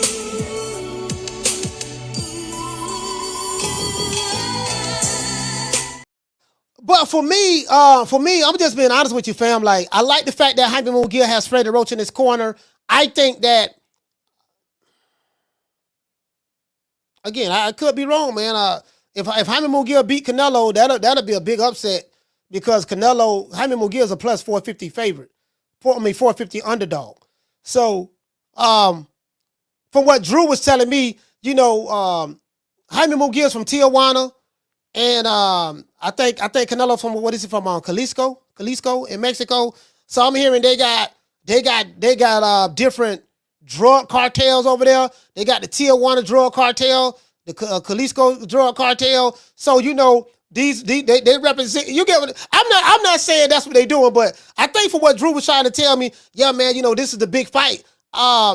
Just two. I get it. I think this fight gonna be big. I don't know how big it's going to be, but of course the Mexican fan base is going to get behind this fight. Jaime Munguia, as I said before, he's 43-0, 34 knockouts. Canelo is 62-2, 39 knockouts. So you have 73 knockouts between the two, and you have 103 wins between the two. No, 103 wins between the two. Because Canelo has 60 and Jaime has 43, so that's 103. So you got 103 wins between the two. And 73 knockouts. You get what I'm saying? So, that fight right there, I just think that Jaime Munguia's style is tailor-made for Canelo. That's how I feel. Hey, what school don't say 43-0, 75 knockouts. Hey, you know the thing that get me though? Like, okay, you know who fucked it up, dog. I'm gonna tell you who really fucked it up. Jamel Charlo really fucked it up. Like, dude, you talked all this shit, dog. Man, okay, it's not the fact that you lost, but you talked all this shit about what you was gonna do and this and that, and you want to smoke and yada yada yada yada. And by Jamel Charlo running away from Canelo when he fought him, he messed it up for Jamal Charlo. He messed it up. Like, people like, man, this nigga here drunk, this and that. Yeah, like if Jamel Charlo would have fought with some pride. Now do you retire, or do you take one of the toughest fights of your career against a young black African-American stud who's been working his ass off since he was 8 years old? Do my brother put it all on the line then? So if not, then come see me. I want some smoke. I want it all, baby. I remember, like, I got this video I dropped, right? And hold on, let me show you guys this. I got a video I dropped. And I stumbled across it, right? But when I got a video I dropped not too long ago, and I was thinking about the record business. And we know our good brother Al Hammond, he comes from the music business, right? And hold on, let me pull this up. Let me pull this up over here. I got a split screen. Let me pull this up over here. And the music business, what is the music business all about? Rappers wearing jewelry, wearing ice, looking fly, flashy, just living a life, right? Living a life. Let's see. Let me pull this up.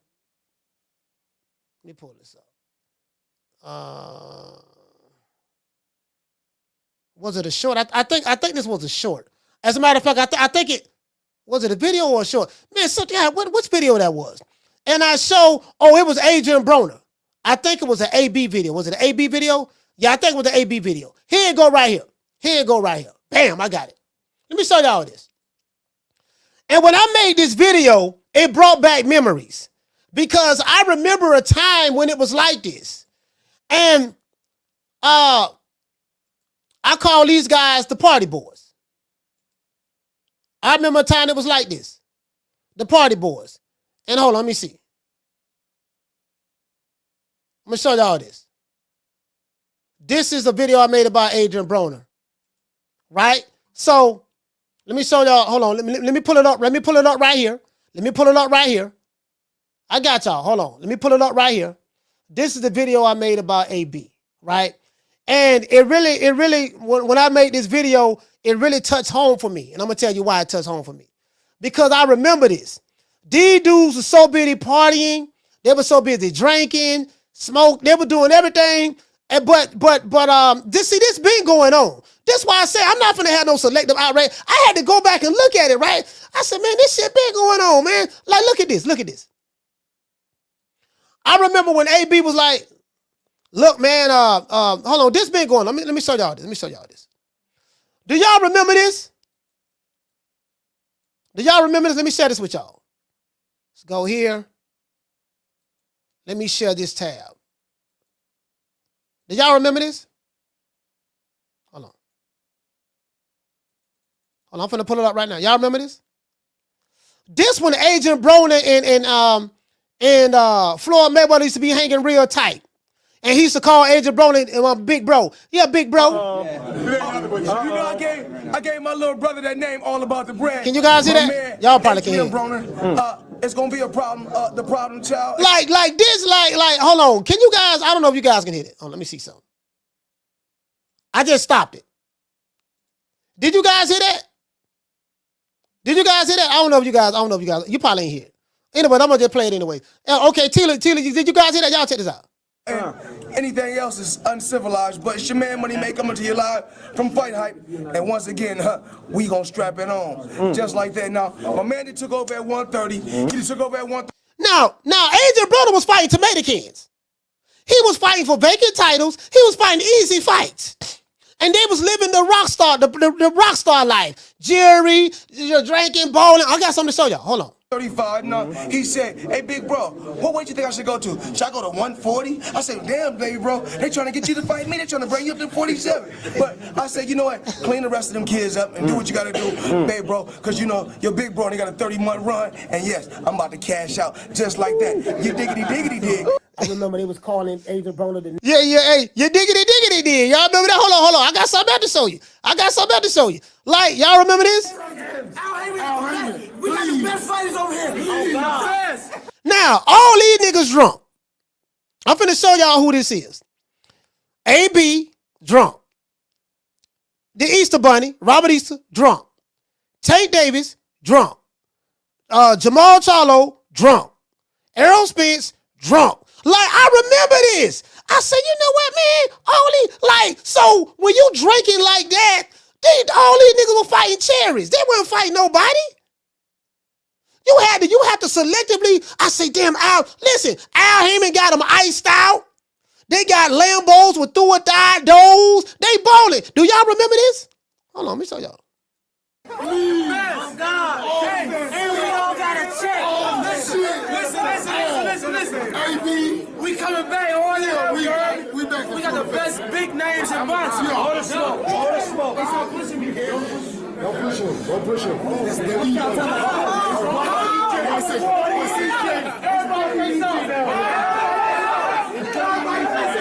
We all fight each other. We fight each other. This way you start. Y'all remember that? Let the good times roll. Do y'all? I'm just saying. Do y'all remember that? Y'all remember that, huh? Remember that? Y'all remember that, huh? You know, you don't think they were cherry picking back then? You don't think they were cherry picking? They were cherry picking then, bro. They were cherry picking then. I'm trying to tell you, they were cherry picking then.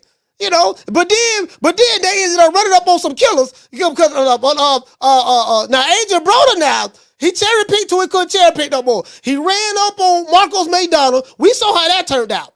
Then he ran up on Sean Porter. We saw how that turned out. Then Mikey Garcia. We saw how that turned out. And then Manny Pacquiao. We saw how that turned out. And so it was like every time this dude got in the ring with an elite fighter, he lost. That shit was Death Row Records, Smoke and Mirrors. Hey, the why I say play it again, Coach. Y'all want to hear it again? All right, I play it again. Hold on. I'll play it again. Like so this I was like, man, when I made that video, bro. How many views this video have? This video got 31,000 views in 5 days. And I think it brought back memories to a lot of people. Y'all remember this? Hold on. Agent Broner. It was the Charlos, Errol Spence. All of them were drinking buddies. Al Heyman. We got the best fighters over here. Oh, God. Best. Oh, God. Hey, we all got a check. Listen. AB, we coming back on here. We back. We got the best big names in boxing. All the smoke. Stop pushing me. Don't push him.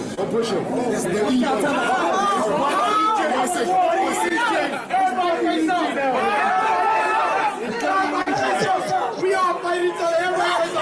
We fight each other. This is what used to happen. This is the truth. Whole bunch of videos out there on this. And then AB blowed all his money. Nigga don't blow. Listen, man. Listen. That's why I said we got to stop blaming Al Heyman for everything. That's why I changed my whole position. I said, I got to start praising Al. Like, listen, if these dudes, like, we got to start blaming Al for everything. You think them niggas weren't fighting cherries? You got a bunch of alcoholics. You got a bunch of alcoholics on your team. What you think they was doing? And then when they ran up on, listen, we know Jamal Charlo been fighting killers. Fighting cherries. Look at Jamal Charlo resume. Look at, especially when he hit when Jamal Charlo hit the middleweight division, look who he was fighting.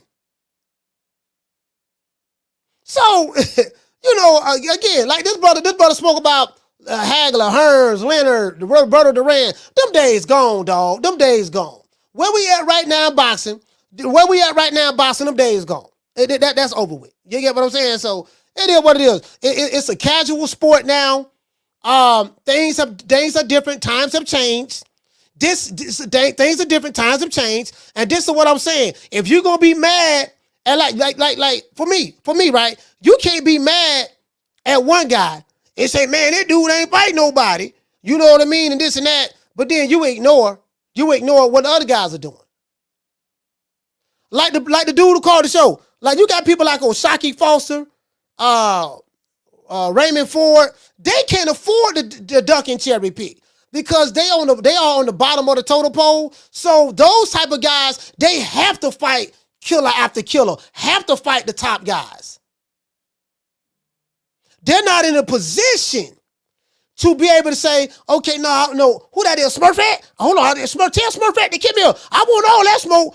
Wait a minute, sir, but Godzilla is number one. Yeah, I ain't worried about Godzilla. Godzilla got more work to do. Godzilla got to fight King Kong. Then he got to fight Shimu. Then he got to Shiru. Then he got to fight the Scar King. Then he got to fight Mothra. Then he got to fight He-Man. Optimus Prime. So that's who he got to fight. But tell Bubbles or the Powerpuff Girls, tell Snurf, tell Buttercup, tell Inspector Gadget, tell his daughter Penny, get Penny too. Now she get smoke too, and the dog too. Tell them they can get it. True. And then you will have fans call this show, and I'm listening. I'm like, what kind of shit is this? How are you outraged at this guy because he don't want to fight this one guy or two guys who you said you want him to fight, but you totally ignoring.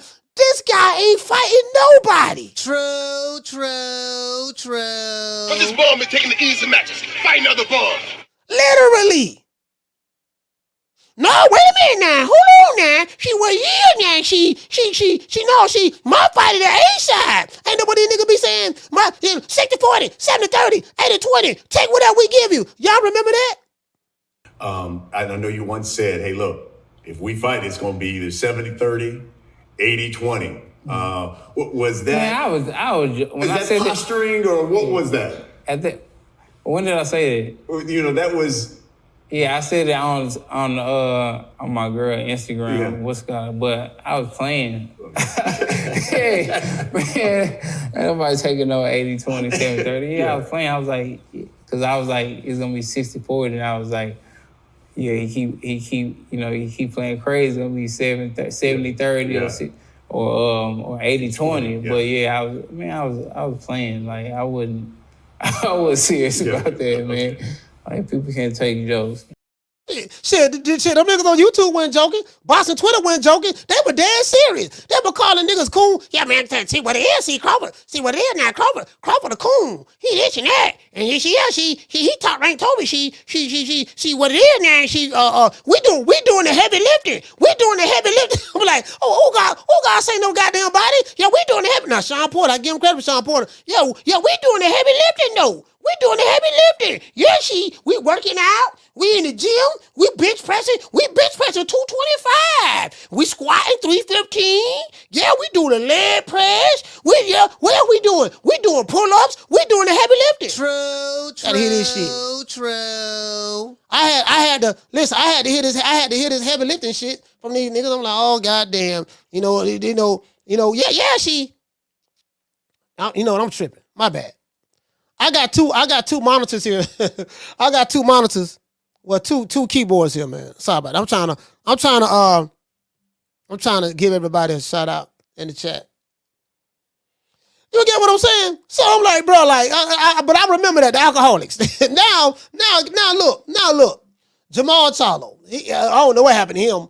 Jamal Charlo, he might be going to oblivion. And Mantis Stantionas, he can't get a fight date at all. This is how you know, like I tell you guys about Tim Tszyu. This is how you know Tim Tszyu is not a PBC fighter because he's more active than anybody on the PBC.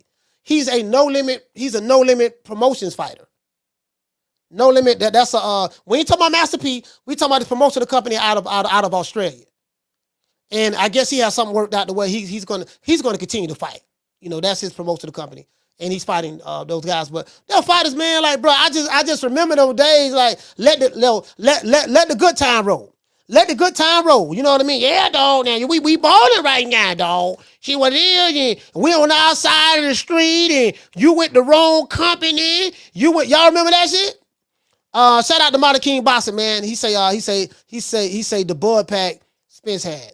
You get what I'm saying? So I mean, you know, the wrong side of, like, bro, like, we've been saying for years we wanted to get certain fights to happen.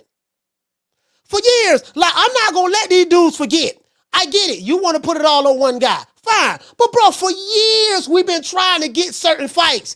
But because they was on the wrong side of the street, because your fighter had ice, because your fighter was wearing diamonds, and my fighter flying in private jets, and my fighter bought the whole bar in the club. You know, like, forget, like, these dudes have amnesia, dog.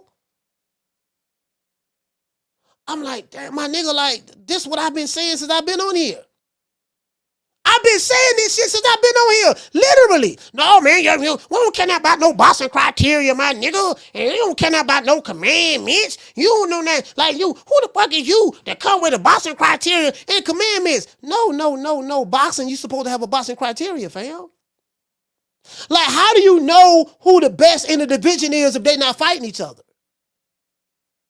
And if one guy is fighting more people than the other guy, then do you think it's fair to criticize the guy who's doing more and praise the guy who's doing less? And then when I tell you to explain it, hold on now. Yeah, that's different now. She was now. And then I'm like, I gotta hear you niggas explain. I got it. So I'm like, man, you know what, man, fuck it. I'm done. I'm done. I'm done. I'm tired, dog. I'm tired. I say I'm done. You get what I'm saying? I'm done. You know, like, man, like for me, it's just common sense. Keep the same, the moral of the story is this. Keep the same criteria for everybody. Don't give nobody no passes. Because if you're going to give one guy a pass, guess what? You got to give everybody else a pass. Shout out to Omar. He said Tim Tszyu with Master P. No. Didn't you hear me say not no limit? Didn't you hear me say that? Shout out to Jamie. Hey, okay. Shout out to Jamie, man, for dropping that quarter of a bam dub on your boy. Hey, Leroy. Super chat received. Oh, I read that. I read that one there earlier. Yeah, I see what you're saying. I read that one there earlier. Hey, shout out to average boxing fan. Hey, okay. Dropping that quarter of a dub. He said, is David going to do anything at 175 now? That's a good question. He didn't do anything with his light heavyweight NABF title back in 2015. David says he wants to top 75, but they are with top ranking matchroom. You know what, man? Listen, I'm an average boxing fan. I'm finna be honest with you. You make a valid point. I don't see David Benavidez fighting Beterbiev. I don't see David Benavidez fighting Bivol. He's made it abundantly clear that he's going to be loyal to the soil with Al Haymon's PBC. So if you're going to be loyal to the soil with those guys, how are you going to make those fights? Like, again, David Benavidez fans, y'all got to look at David as well. How is he going to make those fights? The he's not willing to even cross the street to make fights. He's doing what his team tell him to do. He's not petitioning, didn't petition the WBC. The force is mandatory. He didn't do any of that. So this is why I was saying both Canelo and David Benavidez was cool with that fight not happening. Period.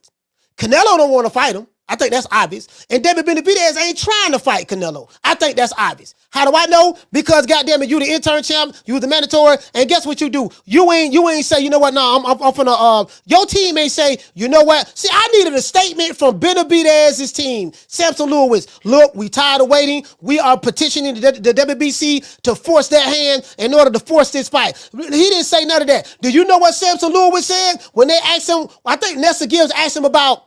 It was somebody asked him about the petition in the WBC. No, what we're going to do, we believe that Mauricio Suleiman is going to do the right thing. We're not going to do that. We're going to believe he's going to do the right thing. That told me everything I needed to hear. I said, oh, they pump faking. They pump faking. That's what they doing. True. You know, they're gonna sit back. They're gonna sit back. And what you say, Hitman? Hitman say Beterbiev is gonna have to cross the street and sign to the PBC facts. And you know what? That's exactly what they're gonna say. This is how they hide behind Al Heyman. So when JBN say, nah, coach, and it is funny when he said it. Nah, coach, Al Heyman been protecting the Benavidez from Canelo. He been protecting him, coach. He don't want to fight. And listen, as funny as that sound, that do sound funny. Now, I ain't gonna say a lie to you. As funny as that sound, nah, coach, he don't want to fight, coach. He listen, he hiding. I ain't protecting that boy, man. He protecting that boy, coach. The man don't want to fight nobody. I'm telling you, coach. Look at what he's doing. How come he ain't doing this? How come he ain't doing that? I'm like, man, I say, JB. Look, coach, look what Samson said. Hey, JB be right. JB be waving that doggone Canelo flag now. JB be waving that. Hey, one thing about JB now, he gonna rap for Canelo. Yeah, coach, no, see, coach, you don't understand, see. No, we been trying to fight that dude. The man been ready. He hide behind Al Heyman, coach. Coach, we went to the PBC and signed the contract, and he still don't want to fight. True. JB. Hey, I got that JB, boy. No, coach. Listen. No, coach, we been trying to fight him. Why do you think we went over there? Why do you think we went over there, coach? Huh? Why do you think we went over there? Hey, shout out to doggo Flex, man. Shout out to Alfonso. Cash out, man, dropping that quarter of a dub, man. Salute to you, fam, man. Thank you for supporting the show. Hey, look here, man. Hey, bro. No, man, see what it is, man. Coach, we went over there. We told Al Heyman, we say, Al, look. Listen, Canelo Alvarez went to the PBC for the sole purposes of fighting Benavidez. We were supposed to fight him first. But you know what Dave Benavidez said? He said, no, I need one more fight before I fight you. We like, okay, cool. So he went over ahead and fought Demetrius Andrade. We took care of Jamel Charlo. Then we said, let's fight. Then doggone David Benavidez said, no, what I'm going to do, I'm going to end up, we going to move up to 175. I got something. I'm going to fight one of your fighters that Ed Reynoso trained. Yeah, see, so we've been trying to fight him, coach. The man been running. True. Hey, I swear to God. Hey, JB was the first person I heard say that David Benavidez was ducking Canelo. Bro, I was in disbelief when he said it, right? I said, is he trolling? But he was dead serious. Nah, coach. Nah. And guess what? And he was making it make sense too. Nah, coach. How come, coach, he didn't do this? How come? Did you hear what, did you hear what? Coach, Mauricio Suleiman said that in March, we're going to certify the mandatory. See, he the mandatory, but he not the mandatory. In March, we going to certify the mandatory, and 2 weeks before March hit, what he do? He announced that he moving up to 175. True. Hey, shout out to Kel Met was in the building. Bro, I'm like, you know what, man, I you got it, dog. You got it. You got it, dog. You got it, dog. You got it. You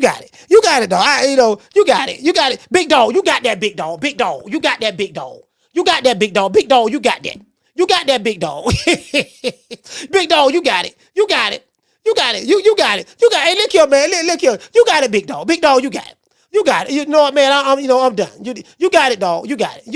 It is what it is, man. Yeah, whatever you say, fam. Whatever you say. If that's what you say happened, fam. If that's what you say happened, that's what happened. I am sick of hearing these bullshit Superman stories about the Wassa legendary Bruce Leroy catching bullets with his teeth. Catches bullets with his teeth? Nigga, please. And like me, I'm like, so enough. I am sick of hearing these bullshit Superman stories about what happened in sparring. Now hold on, you know what? You saw what Tate did to Deb in sparring. Now there were 8-ounce gloves. Well, what you think would have happened? When Tate was 20 and Deb was 16, what you think would have happened? I'm like, okay, are they gonna fight each other now? Hold on now, wait a minute now. Devin Haney hit about putting butts in sheets. And see, he ain't no draw. And, we ain't gonna pay him what he making over there. Because he make a lot of money over there with Matchroom and DAZN. We ain't gonna pay him that type of money. Well, wait a minute, sir. If your fight is the cash cows make so much money that they are able, and they're such a bigger draw, they are able to pay their opponent really, really good retirement money. Perfect example, Canelo, when people fight Canelo, they make life-changing money. Anthony Joshua, they also made life-changing money with fighting Anthony Joshua. Hell, Caleb Plant was a $750,000 fighter before he fought Canelo. I'm talking about guaranteed purse. He fought Canelo, made $10 million. So, so when you a cash cow, you fighters who you fight supposed to be able to make life-changing money. They shouldn't be getting paid $500,000 in a Fugatti. They shouldn't be getting paid $375,000 in a coloring book. They supposed to be getting paid some millions if it is what you say it is. No, now we ain't doing that over here. Now over here you got to pay how you weigh over here. And who's the next big star under Mayweather Promotions? Ooh, we have quite a few young guns, as I say. And I don't want to leave any names out, but we have a great roster of young talent, and we've been very selective about what we're doing. Again, because when you have an abundance of fighters, it's hard to kind of focus on. When a big fight is to be made, it has to make sense for both sides. No promoter or company is going to put their guy in an event with everything to lose and nothing to gain, especially when we talk about this. You know what I'm saying? Interesting. See, I like playing these receipts because this tell you what's going on. So I'm like, man, this is what I see. I see the double standards and hypocrisy with certain fighters and fan bases. Certain fan bases feel that their fighters should be in a witness protection program and he don't have to fight anybody and he earned the right to pick and choose who he wants to fight. Fine. Only problem I have with that is this here. You can't say that in one breath while criticizing Tank, Canelo, Spence, Crawford, Anthony Joshua, what's the end of these other popular guys? Devin Haney, Shakur. Like, you can't protect one guy and then criticize everybody else. That's all I'm saying. You can't give one guy a pass. That's all. All I'm doing is pointing out your double standards and your hypocrisies, fam. And you justify it behind networks. Like, man, it's a bad thing, the Showtime out of business. It ain't bad Showtime out of business. Boxing got to adjust. But listen, boxing has to adjust, right? We're in a new era in boxing. It has to adjust. Y'all, they opening up doors for people like Francis Ngannou. He can come in. Jaime Munguia is ranked number 1 in 2 sanctioned bodies, the WBO and the WBC. WBO and WBC. Somebody called and say, man, how come Jaime Munguia has skipped the line? Some people feel like Jaime Munguia skipped. And I'm like, okay, well, some people feel that way. He skipped the line. I'm like, well, you know what it is with the sanctioned bodies. But Jaime has been fighting. He's been doing the fights. I showed you guys the list of names that's in that was in the WBC and the WBO. It ain't no big name fighters there. None. And then the WBC, do you notice who you didn't see? Let me show you who y'all didn't see. You didn't see. Oh, wait a minute. Hold on. Wait a minute. I want y'all to see this. It says, hold on, let me show y'all this. It says that David Benavidez is still the intern champ.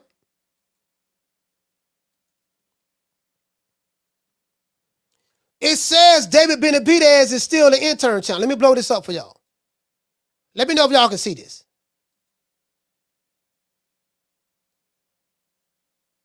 Intern champ David Benavidez. Now, I don't know what the hell that means, but so is he ranked? Is he ranked anywhere?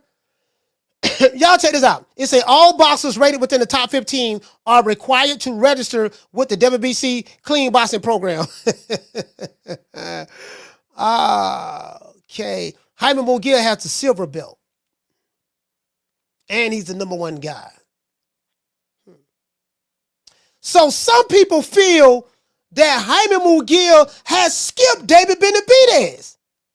If David Benavidez is the intern champ, Jaime has the silver belt. Some people, he skipped David Benavidez. And not only that, but he skipped all these other guys. Because he only had 2 fights. Jaime Munguia has only had 2 fights in the light heavyweight division. But I don't think anyone on this list, man, you know what, man? I ain't trying to figure this shit out. Hey, I am not trying to figure this out, bro. I'm not trying to figure this out. There's no need. There's no need. There's no need. There's no need. You get what I'm saying? Oh, shout out to Rick Tim. Rick, what's going on, fam? Rick Tim's in the building. Rick, what's going on, brother? But this is what I be talking about with these sanctioned bodies, bro. It's all flim-flam, all tomfoolery. I'm going to tell you a fighter who controlled the WBC. Floyd Mayweather. True. He controlled. Man, listen, if you look at Floyd Mayweather had more WBC titles than anything. Y'all want to know where they started making up imaginary belts at? It started with Floyd Money Mayweather. Bruh, go back and look at some of the belts that Floyd have. Bro, they was making what they making? I think they were making Cinco De Mayo belts for Floyd. They was making the WBC had all kind of belts for Floyd. Like literally, I'm talking about outside of the regular WBC title. Bruh, I remember this shit like it was yesterday. Now that I think about it, they been making, like the WBC been making all kind of buffalo ass belts. True. Hey, listen, the WBC been making all kind of buffalo belts. I just thought about that, man. I just thought about that, fam. The WBC, Mauricio Suleiman, they been making Buddha Dean belts, man. Just making some shit up. Hey, Cheese, I forgot all about that. It just hit me, fam. Man, come on, man. Bruh, I don't know how I forgot about that, fam. Shut that soft ass shit up. And the best man to win. That's some soft ass shit. Shut that soft ass shit up. All that soft talking. I know you can do it, man. You got the, man, shut that soft ass shit up. So, I just point out the double standards and the hypocrisies. And I'm like, okay, cool. Why do some boxing fans, and what you say, Chief, he said he only kept the pristine belt. Yeah, he said this is the most pristine belt. What made the WBC belt so special out of all the belts? Well, it's the green and gold. It's the green, it's the green and gold belt, and we have diamonds on it in the ice, and on our belt we have the legends and this and that, yada yada yada. I'm like, man, everybody their mama got a goddamn belt. Come on, man. It is what it is, man.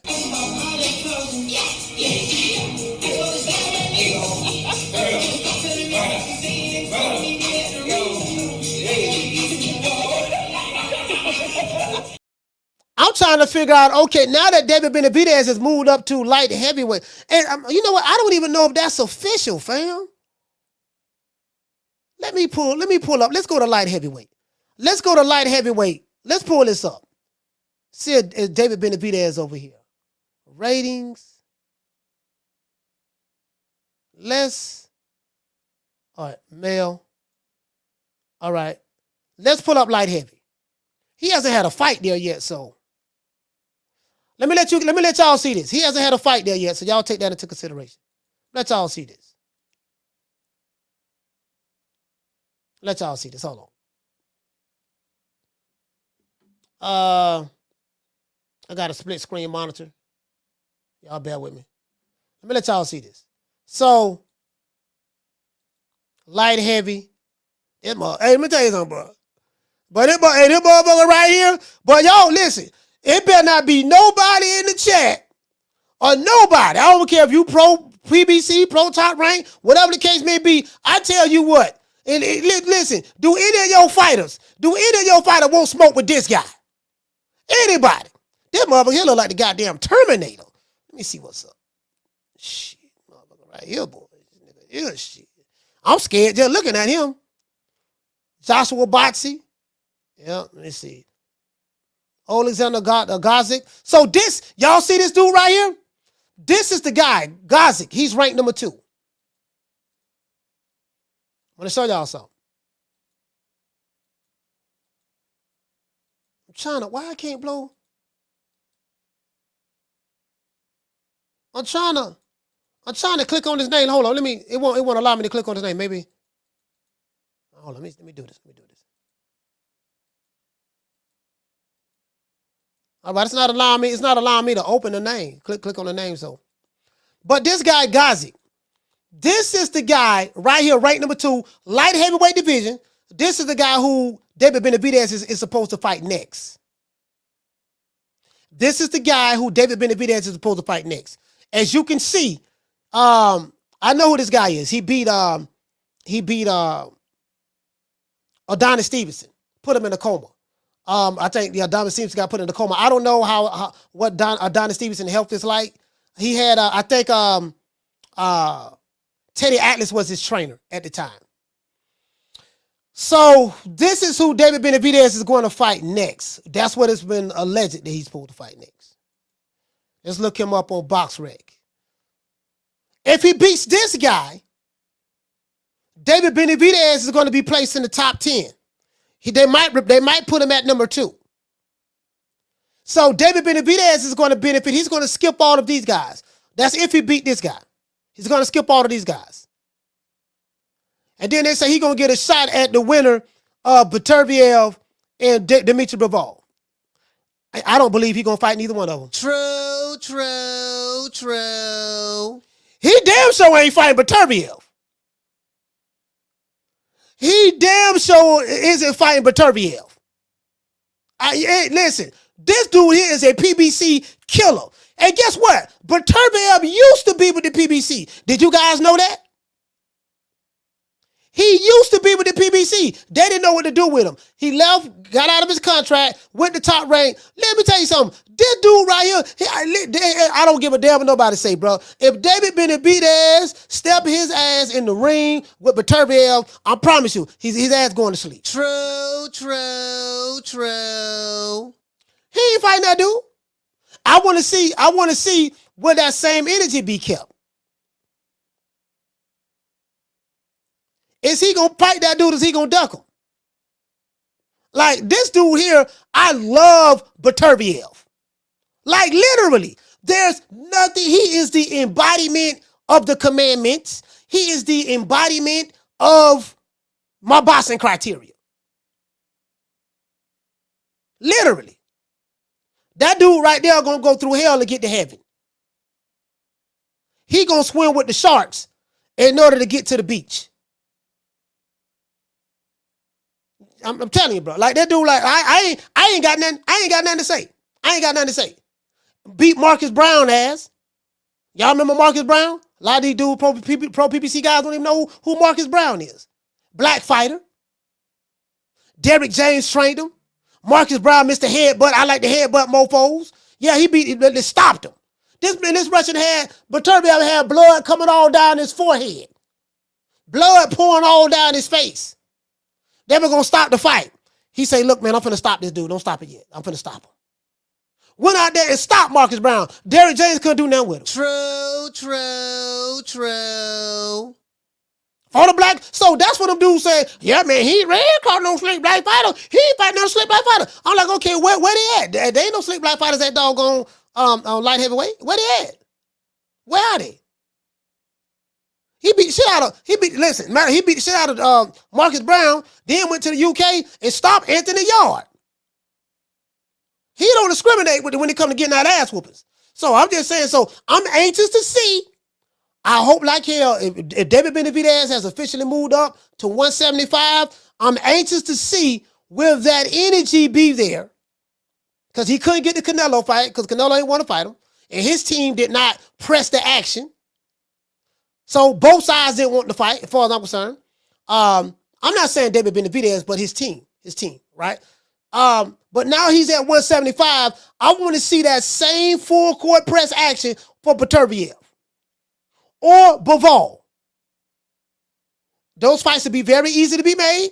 I don't want to hear nothing about him hiding behind Al Heyman. I don't want to hear him hiding behind Mauricio Suleiman. I don't want to hear him I don't want to hear you gotta come to the PBC. I don't want to hear that shit, David. I don't want to hear what Samson Lewis said, we gonna do this, I don't want to hear that. No. You listen, if you the big bad wolf, like your fans say you are, and I'm giving you the benefit of the doubt of saying that you are the big bad wolf, I want you to blow this little pig's house down in Beterbiev. I want to see that. I want to see him fight this guy. You at 175? There's a whole lot of smoke at 175. I want to see him. Okay, you can't get Canelo. Go to 175 and clean it up. True. Go to 175 and clean it up. Shout out to Al Harvey. What did you say, fam? He said, why does Al Heyman? What he said, what does Al Heyman have on these guys that make them so loyal like that? Oh shit.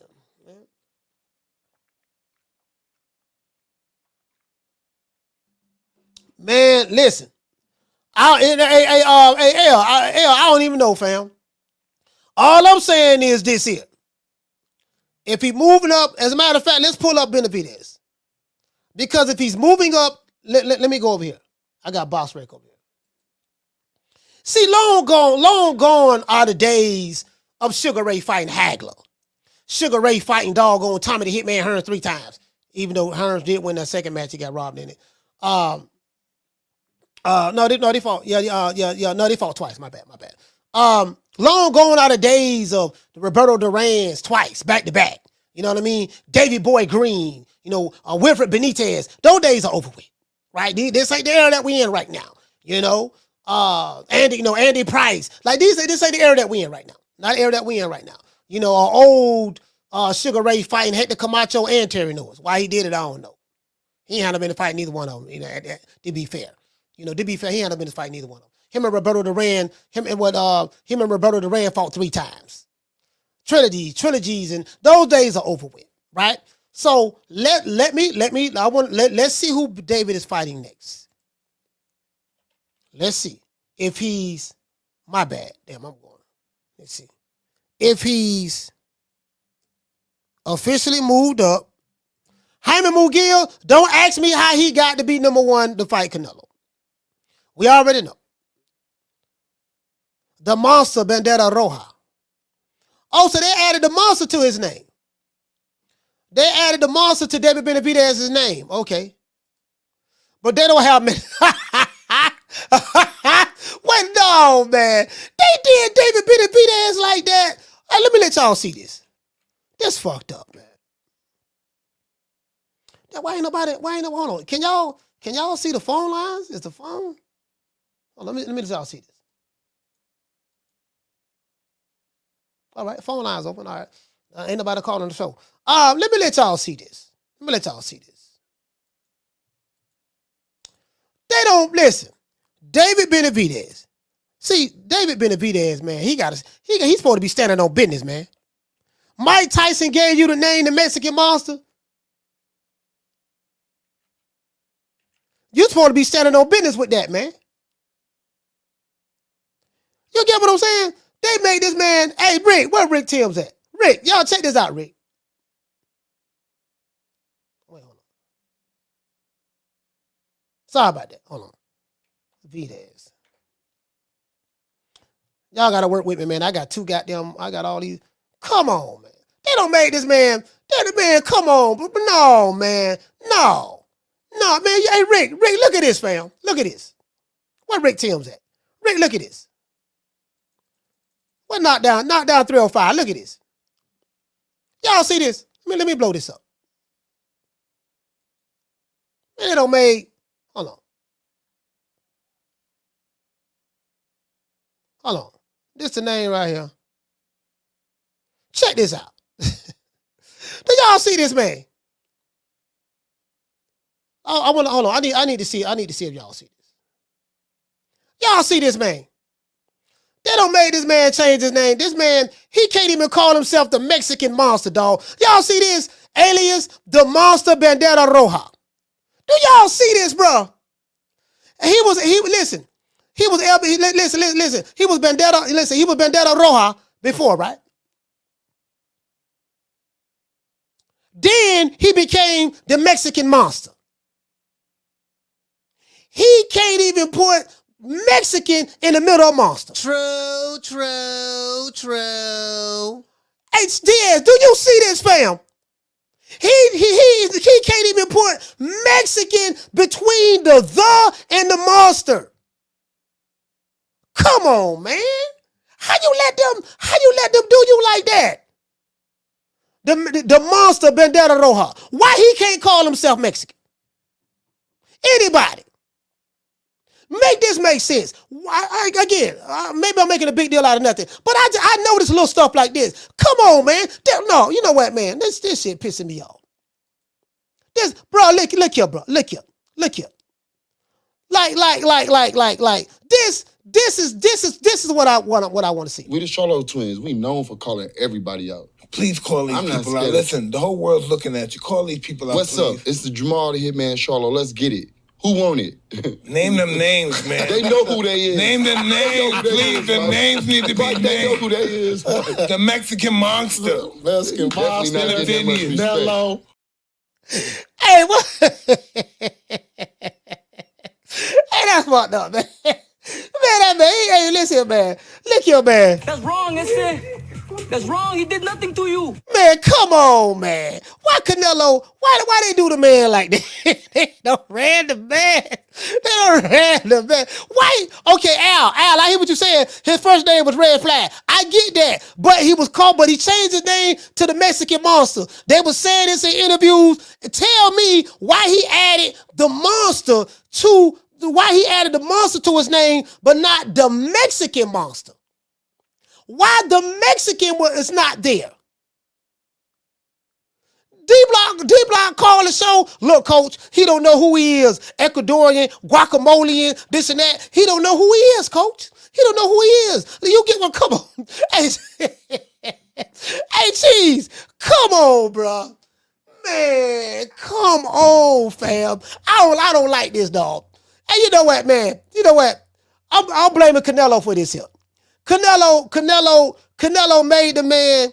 Canelo made the man. The man don't even call himself Mexican no more, man. Y'all don't bullet the man. Canelo fans, hold on. Canelo fans don't bullet David Benavidez. Not the point. Okay. You know, look. You can't call yourself the Mexican Monster now. You know. All right, guys. I'll compromise. Can I just keep the Monster? Yeah, you can keep the Monster, but do not have Mexican in there because you ain't Mexican. True. This fucked up, man. Carla, what's your name when you calling from? Man, what's up, coach? It's inevitable. It's D-Block, D-Town, D-City, D-Ville, Baltimore. Man, D-Block, man, talk to me. My brother, I done told you. This Mexican wannabe monster, the Arizona son, they don't know where he's from. We know he Ecuadorian, Dominican. We don't know he could even be Cuban. He can be, his dad could even be, what's that guy, the guy that married Jennifer Lopez? What's that guy's name? Remember he married him? He's a singer? No, he's a Cuban guy. Is he Cuban or Puerto Rican? Oh, you talking about Mark Anthony. Yeah, he looks just a little bit like Mark Anthony. So he could be Puerto Rican. But just don't know, my brother. Like I said, he's a falsified wannabe Mexican, even though they say his daddy's Mexican. He don't look nothing like his daddy. Have you seen that face to face? Look nothing like their daddy. So I'm guessing he's adopted. It got to be, unless the woman in that relationship between the mom and the dad has more strength than the dad does. So it tells you who runs the court there. Y'all don't bullet the man. Y'all don't bullet the man. D-Block. I don't like y'all doing that, man. Y'all don't bullet that man. Cause come on, man. Look, like I've been calling this man the Mexican monster. I've been getting excited. Man, y'all don't bullet that man. That man got the monster. Bro, listen. This shit don't make no sense, D-Block. This man name on BoxRec. The Monster Bandera Roja. The Monster Bandera Roja. Why? Come on, that man ain't never called himself no monster before until Mike Tyson gave him the Mexican Monster. Well, he was selling T-shirts saying the Mexican Monster. Well, and now he can't call himself Mexican? Come on, man.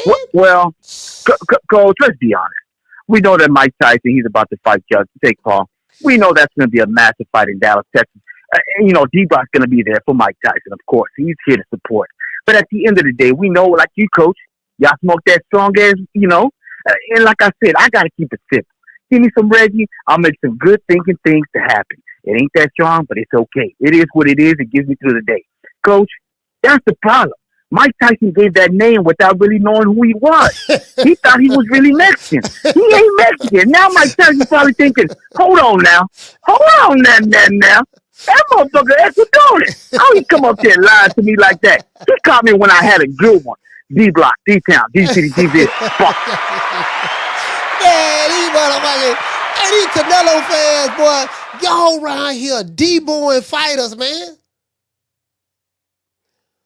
Bro, let me tell you something. You know when I knew something was up. Jose Benavidez was on the Canelo bumper. He was on the Boston Boys talking reckless. Yeah, man, Canelo, man, scared of David Benavidez. He's ducking us. He don't want to fight us. He want to take those easy matches. Y'all remember that? Jose Sr. was saying that on the Boston Boys. As soon as Canelo signed with the PBC, when they made the announcement, right, Jose Benavidez went on an apology tour. He went all throughout Mexico doing interviews with all of the Mexican news outlets, apologizing. Canelo is not ducking anybody. He's a warrior. My son loved Canelo. He's our favorite fighter. He's the best Mexican fighter of all time. And I get it. Jose was saying all the nice things because he was trying to get the Canelo fight. So I do get that. I get what he was trying to do. Yeah, I get it. You get what I'm saying? But he was saying all of that, right? They made this man go on an apology tour. He went on tour with Bad Bunny, Jennifer Lopez, J Balvin, Doja Cat. You get what I'm saying? Menudo. Menudo had got back together with Ricky Martin. Menudo, NSYNC, Backstreet Boys, they still doing shows. He went on a world tour apologizing, and he still can't get the fight. True. You get what I'm saying? I'm like, come on. You got Bad Bunny, baby. Bad Bunny, and y'all remember T Diddy? We did it first, and we motivate even the greats. This is different. You understand? We have Jennifer Lopez, we have Maluma, we have J Balvin, we have. So when I called him up, I was like, "Yo, what do you think? What do you think, Eddie? If we bring the belts together?" And Eddie said, "That shit is a good idea." I think the only person that can beat Canelo right now is like maybe 4 years or 5 years from now, my son. Like Triple G and Canelo and all these guys, they're bums, bro. They're bums. But once Teofimo became undisputed, look how many champions we got that's undisputed now. Y'all remember that?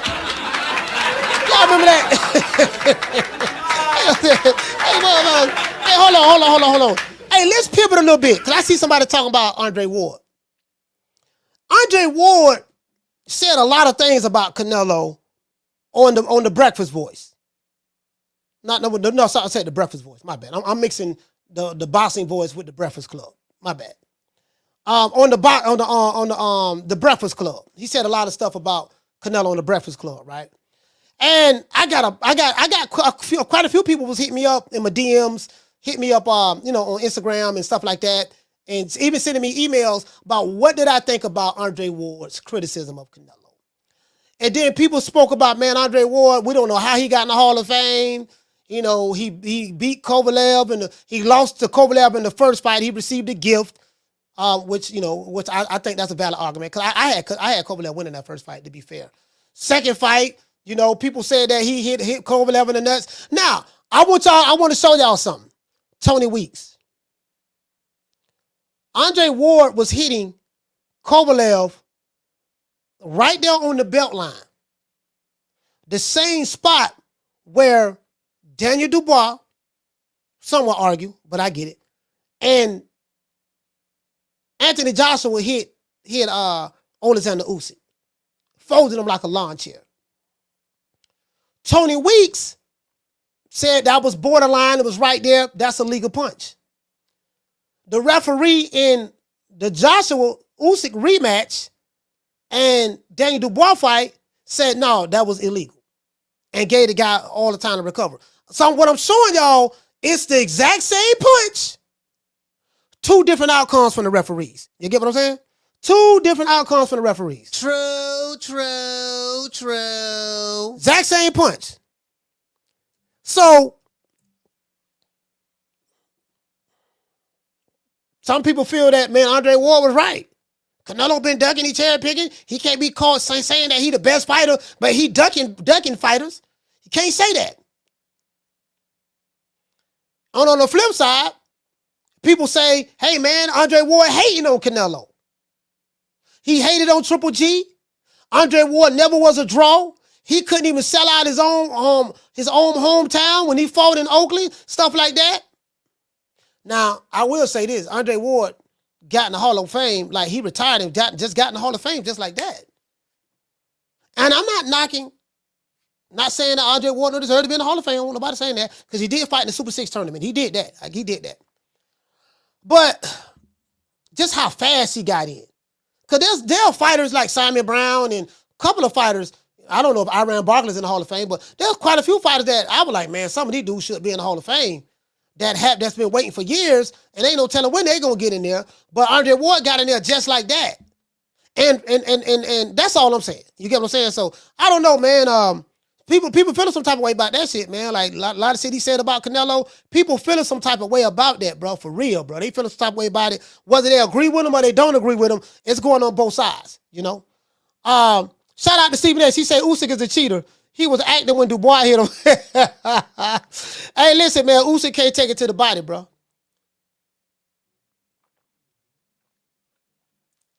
Usyk can't take it to the body. Usyk can't take it to the body, bro. Those are, you know, get what I'm saying? So, caller, what's your name? Where you calling from? Martin from Oakland. Martin, 2 times, talk to me. Yeah, so the only issue I have with what Ward said was, one, it wasn't like he was being unbiased. You know, he had an agenda and he played it. It was almost like the shit was scripted. Like, ask me about this and I'll tell you exactly what I want you to hear. To me, if you're a fighter and you dunk somebody in your era, you can't talk shit about nobody else. He dunked Adonis Stevenson at 168. He dunked Adonis Stevenson at 175. I don't know if you remember, but they were both on HBO for a minute when Adonis Stevenson used to do the little Superman on his way to the ring, never fought him. Then his biggest fight before Kovalev was Chad Dawson. He made Chad Dawson come down to 168, which was bullshit, because Chad Dawson was the lineal champ coming off of beating B-Hop. And then when he was calling out Chavez Jr., because he was a draw because of his name, when he was calling out Triple G, because he was knocking everybody out, he insisted, well, y'all got to come up to 168 as if he was, you know, as if he was the man, as if he was the biggest draw in boxing. And they're looking at him like, who the fuck are you? Yeah. You know, Triple G didn't fight. He fought like, what, 20 years? He didn't fight until his last fight at 168. So for Andre Ward to sit there and, you know, basically berate Canelo's resume and then using, he didn't have no problem making Amir Khan come up to fight. Yet that fight was 8 years ago. They fought at 155. They both started their careers at 140. So that's about as even can get, you know. So for me, it's one thing for someone to give their expert opinion, but if you're going to give your quote-unquote expert opinion, you got to be unbiased. You got to call it down the middle. I don't like this guy. It came off as hate because you can arguably look at like you said, like Andre Ward didn't fight Adonis Stevenson. He didn't even make an attempt to try to fight him. If he would have fought Adonis Stevenson, beat him, he could have won undisputed. He retired. So now he did fight in the Super 6 tournament, but this is another thing, right? Some people say that Canelo fought Eurobums. He went on the Eurobomb tour. He fought all the Europeans. Okay, but Andre Ward did something very similar.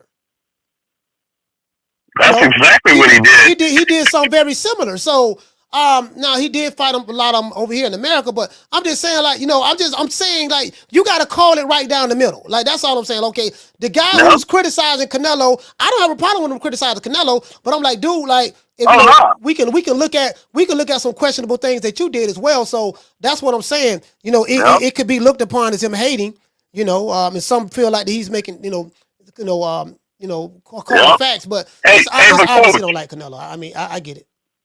Hey, but Coach, real quick, you don't think that whole Super 6 thing was overrated? Because, I mean, you start off with 6 fighters, like 3 or 4 of them dropped out. Kessler dropped out. Jermaine Taylor dropped out. Andre Durrell dropped out. They brought in some dude named Alan Green. Who the hell is he? I don't know.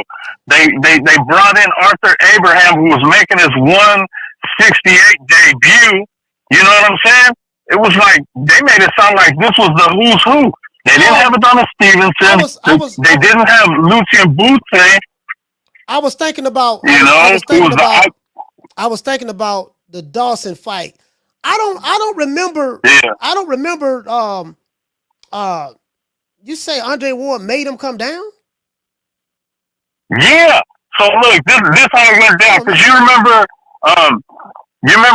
Chad Dawson fought B-Hop twice. Once he kind of threw him over the ropes, and they called it a no contest. Then they ran it back, and B-Hop and Chad Dawson schooled him.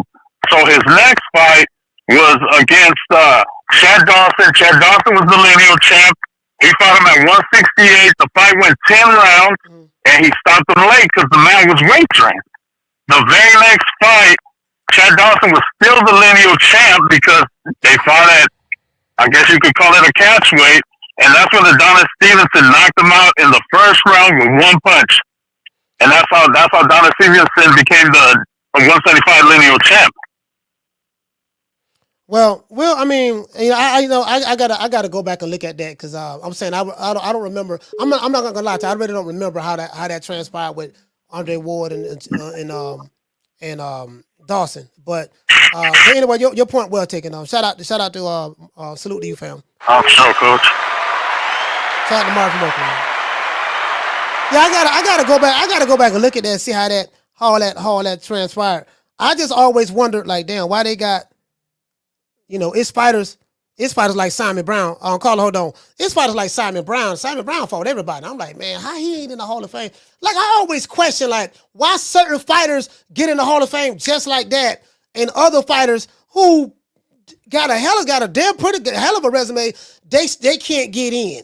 So I even think that Hall of Fame shit political as well too, man. That's how I feel. Like some of this shit don't be making no sense to me sometimes.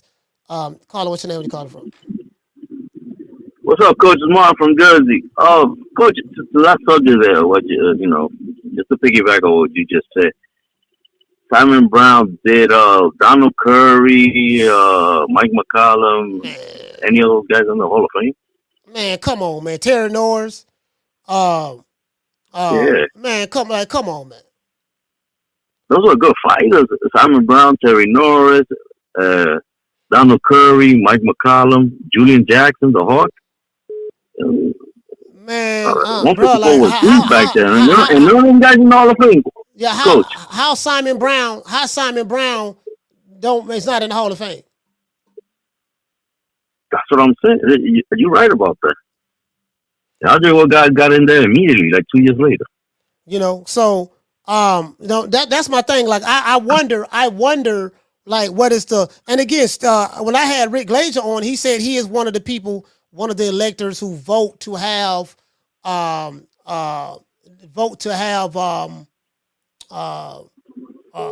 people going to the Hall of Fame. People going to the Hall of Fame.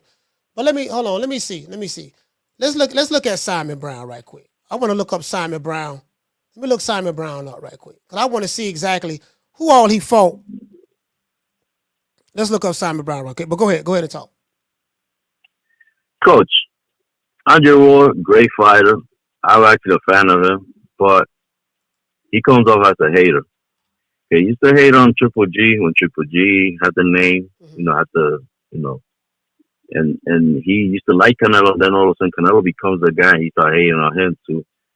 And it's not like you fought the guys they wanted you to fight, because you didn't fight Adonis Stevenson. And I started watching in the HBO days when I first saw Bevo and Beterbiev. It seems like right after Kovalev, you got up out of there. You could have built off of Kovalev and then fight Bevo and Beterbiev. And God, who knows if you could have beat those guys. You know what I'm saying? And for him to just hate on this guy became undisputed. And something you didn't do. If you dislike the guy so much, why don't you just come back and fight him? Try to take his his undisputed, something that you didn't accomplish. It seems like that's why you're hating on the guy so much. Anyway, not to be defending Canelo, because I'm nobody's defender, but I see both sides of it. Like, you criticizing this guy so much over something that you didn't do yourself. Simon Brown never fought Mike McCallum. He never fought. He fought Terry Norris twice. I know for a fact he fought Terry Norris twice. No, he dropped Terry Norris. Yeah, I know it. No, he won the first fight and lost the second one. Because the rematch Terry Norris of boxing. Yeah, he lost. He won the first one and lost the second one. Because I remember with Terry Norris, they had Don King. They had something called the Battle of the Rematches, and they had I think they had Terry Norris, Simon Brown, Julio Cesar Chavez, Frankie Randall. I think that was Frankie Randall. I saw that whole card. I saw the whole card. They had Julio Cesar Chavez. They had Chavez and Randall. Yeah, Randall. They had Zuma Nelson, and I think he fought Jesse James Leal. Zuma Nelson and Fennec. And this is the battle. This is the battle of the rematches. That's when that was a stat card. That was a hell of a card. I remember that was a while ago. But yeah, was it a Zuma against Fennec or a Zuma against Leija? It was one of those. It was against Leija. All right. Yeah. All right, but shout out to Mark from Oakland. Salute. Yeah, man, Simon Brown should be in the Hall of Fame. Simon Brown should be in the Hall of Fame. And by opinion, he should be in the Hall of Fame. There's you know what we know we need to do? We need to look and see who all in the goddamn Hall of Fame. Let's look and see who is all in the Hall of Fame. Let's do that. Because some of these dudes, like my nigga, like how this dude got in the Hall of Fame so fast? He just got in there. James Lightside Tony, he's supposed to be there. I know he there. James Lightside Tony, I think Tarver, of course, B-Hop, those guys. Like, those guys got it the hard way. And for me, I'm just saying for me, like a lot of those guys, they went through hell and they earned their spot to get there. It's some people that's not there. I don't know if Butter McGirt been elected yet. I'm not sure. Do anybody know if Butter McGirt in the Hall of Fame? Anybody? I'm gonna look it up. I'm gonna look it up and see anyways. Carla, what's your name and you calling from? Coach, what's going on? It's Rob from New York 3 times. Rob, 3 times. Talk to me. Damn, man, I'm calling more than B-Block right now. Yeah, you is.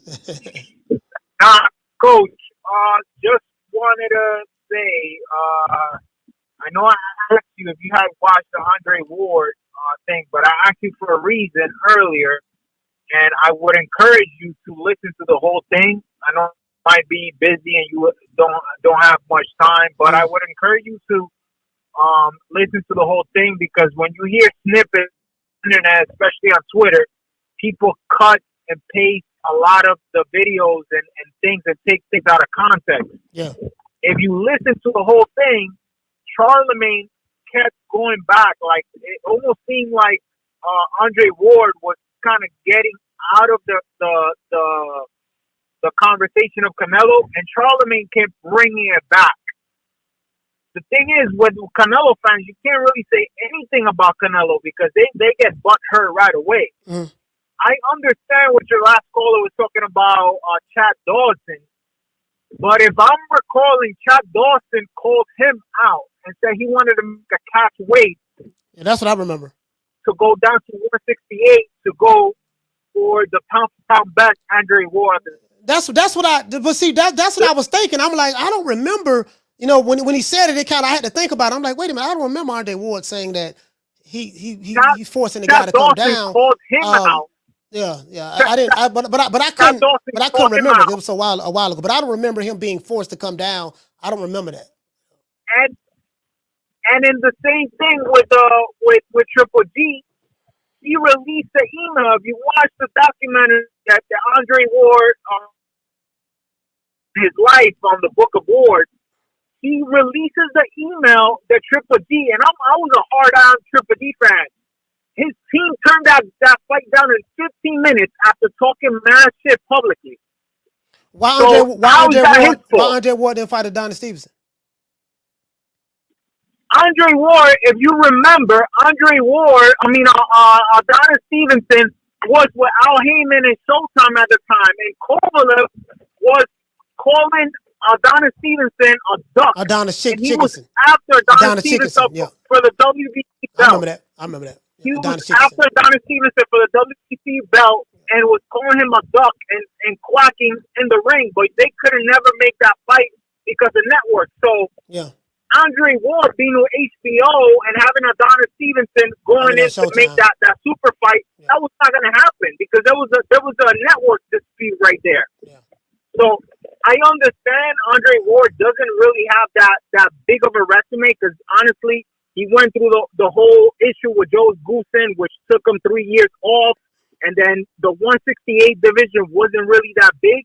But I encourage you to listen to a whole Breakfast Club interview, and you'll get more context so you can make a video on your own.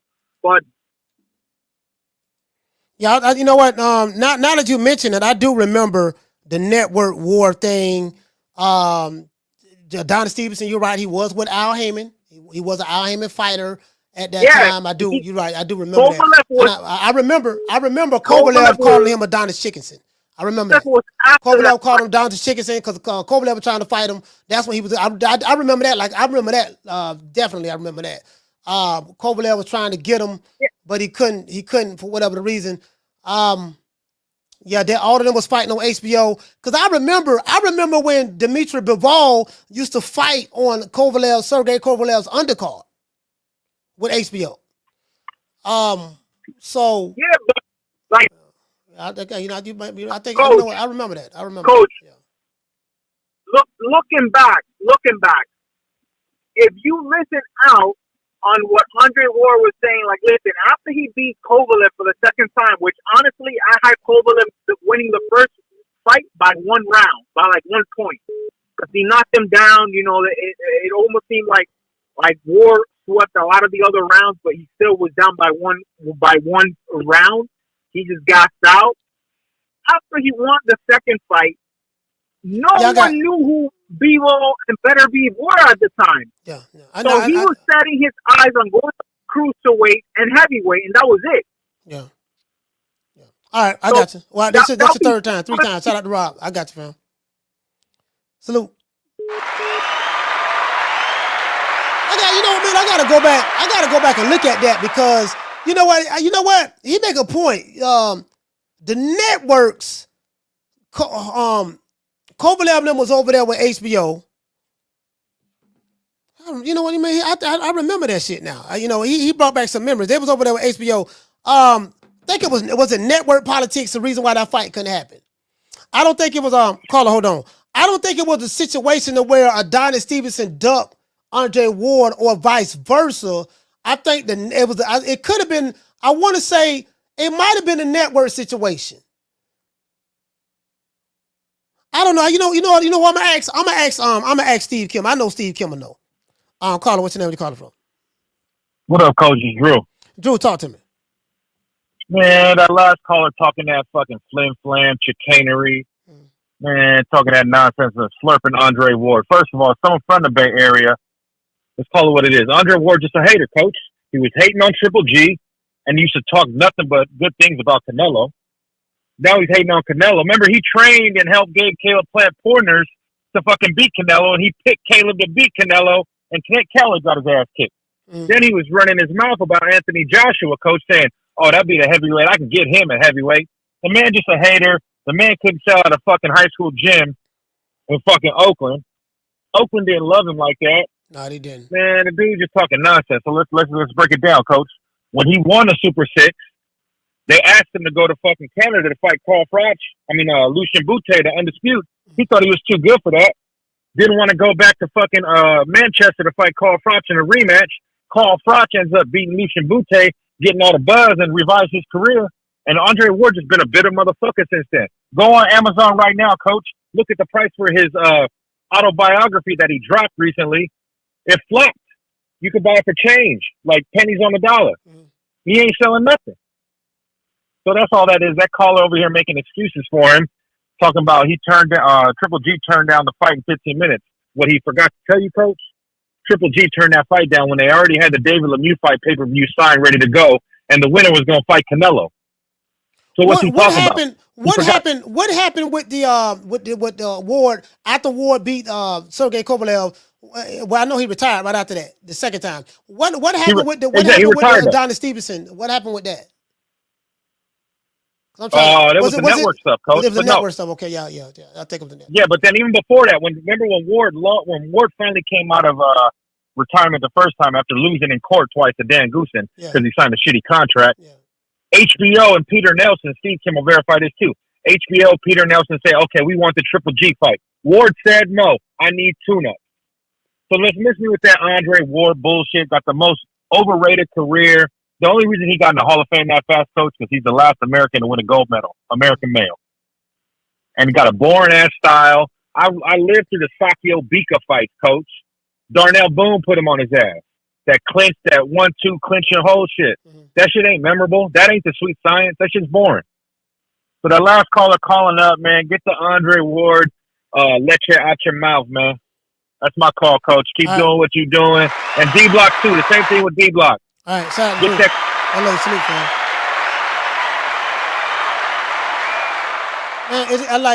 man. That shit happened a while ago, man. Like the networks. Now that would make sense, the networks, because I do, that network shit, bro. I remember I was talking to Steve Kim. He was like, man, it's so many fights that didn't happen because of networks. I remember when Joe Calzaghe was over there. I think he boxed for Showtime, and Roy Jones boxed for HBO. And the reason why we didn't get that fight with Joe Calzaghe and Roy Jones at that time when Roy was in his heyday was because of network politics. So, and I think what it is, the way Steve explained it to me is this. When you have a fighter that fights on a certain network, these networks invest so much money into that fighter to build them up on their platform. So they're not going to be so willing to allow their fighter to leave after they invest all of that money to let him go fight on someone else's platform and they don't make any money. Do you get what I'm saying? So he said that a lot of that stuff, a lot of that network shit kind of, Shout out to Tay Hill. Hey, okay. Dropping that half for, bam, dub on your boy. Hey, Leroy. Super chat received. Playtime's over, boy. What did Tay say? He said, Coach, remember the WBC made the money belt when he fought Conor McGregor? Yeah.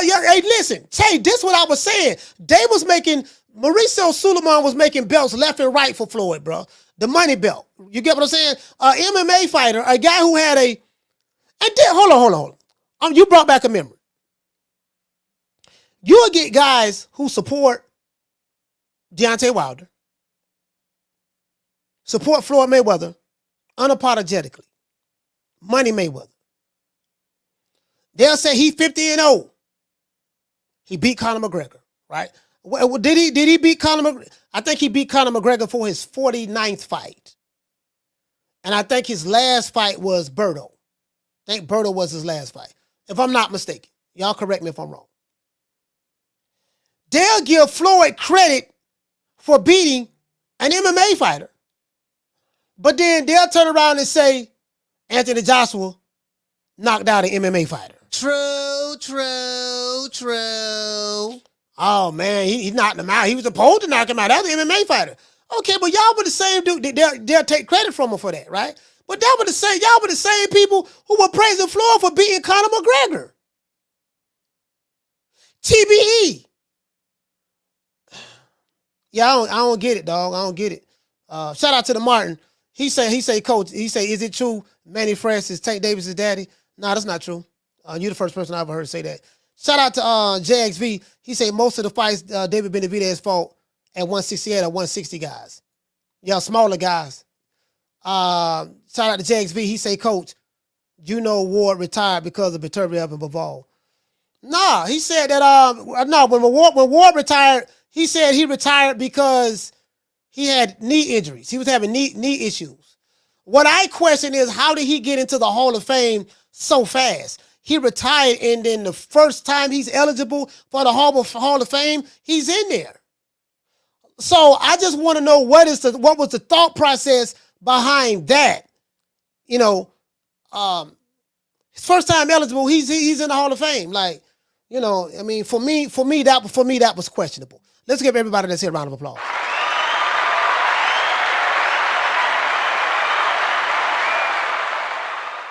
So shout out to JC. He said Conor was not a boxer. Yeah. Well, but this is what I'm saying. This is what I'm saying, JC.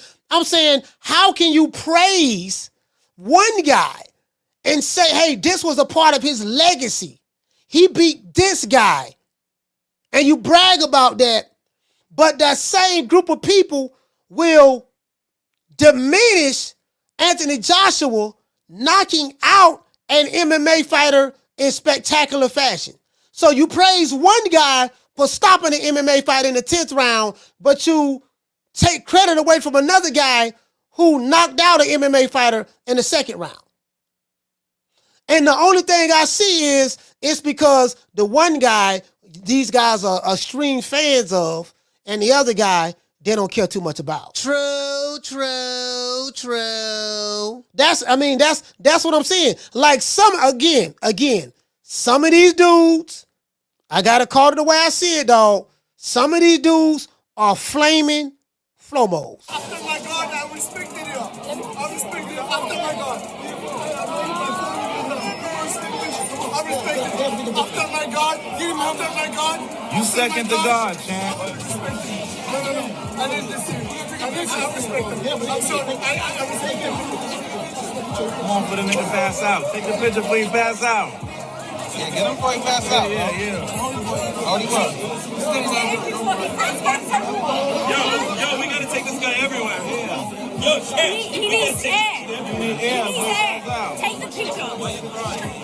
Take the picture before you face the clip. That's my hero, right? That's my hero. One more. It takes a lot to take a lot to do it. All right, why are you pushing? Don't worry about it. I got you, guys. Man, so I mean, that's what it is. Like some of these dudes, man, like I be hearing, bro, I don't know who that guy is from Fight Hype. And again, I don't want to throw anybody under the bus. There's this one guy that Floyd Mayweather interviews with Fight Hype. Bruh, he laugh at shit that ain't funny. He's quick to say, yeah, that's true. Floyd, like literally, Floyd do an interview and he's talking about his accomplishments. You know, when I was a fighter, you know, I fought Canelo. I was 36 years old. I was old man. You know, no one said that, you know, the dude, the interviewer. Yeah, that's right, Floyd.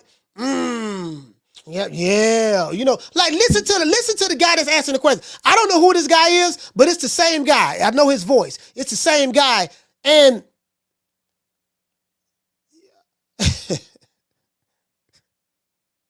this dude right here, bro.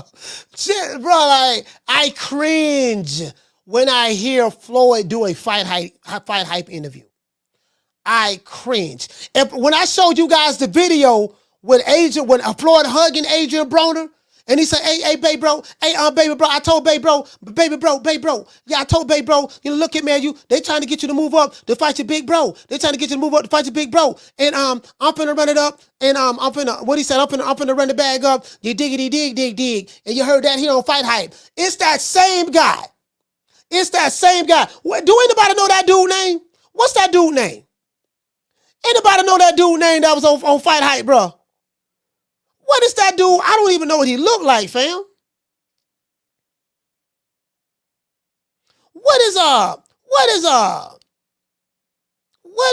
Damn, what's that dude name, man? Man, what's that dude name? Hey, shout out to Salome. Salome, what's going on, fam? What is that dude name? Can't think of that dude name for Fight Hype, bro.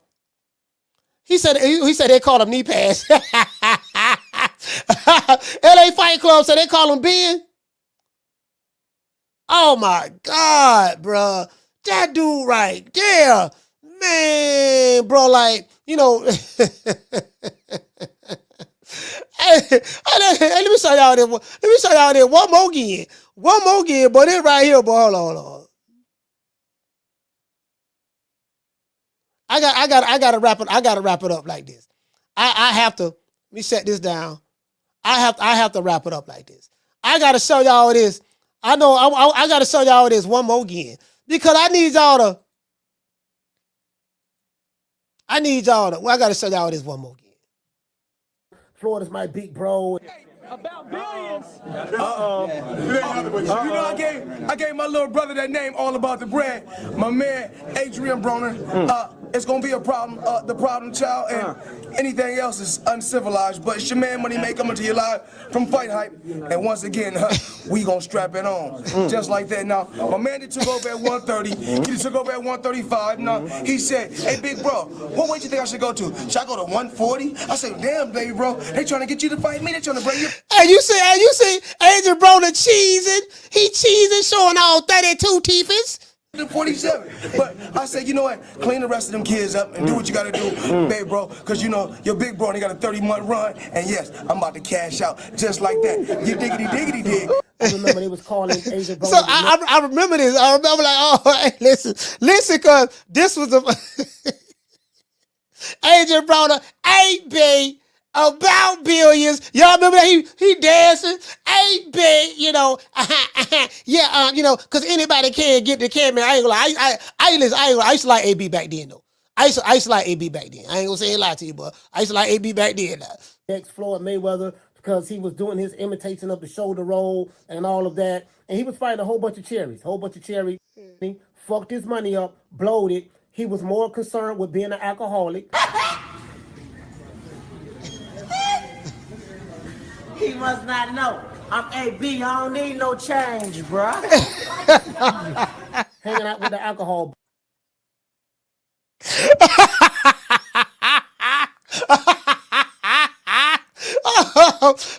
He must not know. I'm AB. I don't need no change, bro. Boys, it was Tank Davis. It was Adrian Broner. It was the Charlos, Errol Spence. All of them were drinking buddies. We got the best fighters over here. Oh, God. Best. Oh, God. Hey, and we all got a check. Listen. AB, we coming back on here. We back. We got the best big names in boxing. Hold the smoke. Stop pushing me. Don't push him.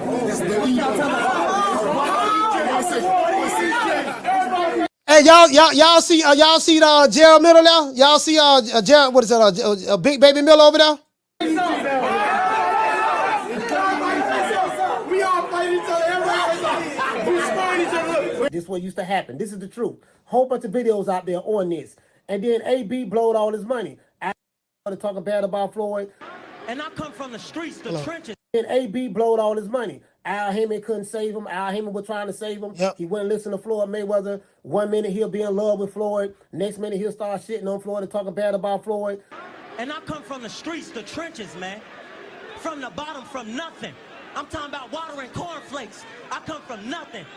And I will never let a man disrespect me like that. So he gotta see me. I don't care if we spar or we fight. Let's get it on. You heard the challenge. Adrian Broner, ladies and gentlemen. Give it up for him. So that's when they was on Spike TV. That's when he fell out with Floyd. Early in the video, I showed you they was in love. They was in love with each other. Big bro, baby bro, yeah, you know, you diggity dig. And then the next minute, he fell out with him. Minute he loves Al Haymon. Next minute he dissing Al Haymon. 1 minute he loved the Charlos. Next minute he dissing the Charlos. From nothing, make something of yourself, and then you blowed all your money and fucked it up. And there's 3 of them. Hold on, come on. Let me show you what I do to these little motherfuckers right here. I don't keep these bills. Ripping up $20 bills. They snuck. They had to sneak in my pocket. They had to sneak in my pocket. Don't keep another bill. They had to sneak in my pocket. They had to. They had to sneak in my pocket. They had to. Because you want to be an entertainer. You want to be a fool for the people. I'm stoner, I'm stoner, I'm stoner. I'm stoner, I'm stoner, I'm stoner. So, you know, they said when you play foolish games, you win foolish prizes. Now, there are going to be a couple of people, some knick-sacks, probably some kind of niggas or whatever who don't like what I'm saying because they don't like the truth. But the fact of the matter is, Adrian Broner was a fuck-up.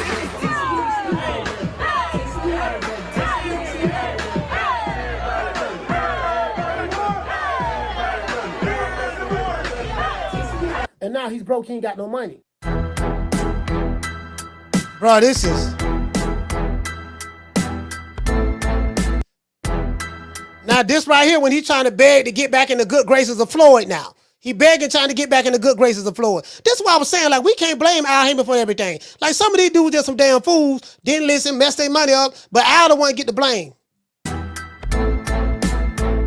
Now he's fighting on the Chitlin circuit. You went from fighting in Vegas, fighting in New York, to now you're fighting at the Highlight in Miami, fighting in small hotels and ballrooms with Don King. Because no promoter in boxing want to fuck with you. You burnt your bridge with Jay-Z when he offered you a boatload of money. $40 million for 5 years, and that's just bullshit.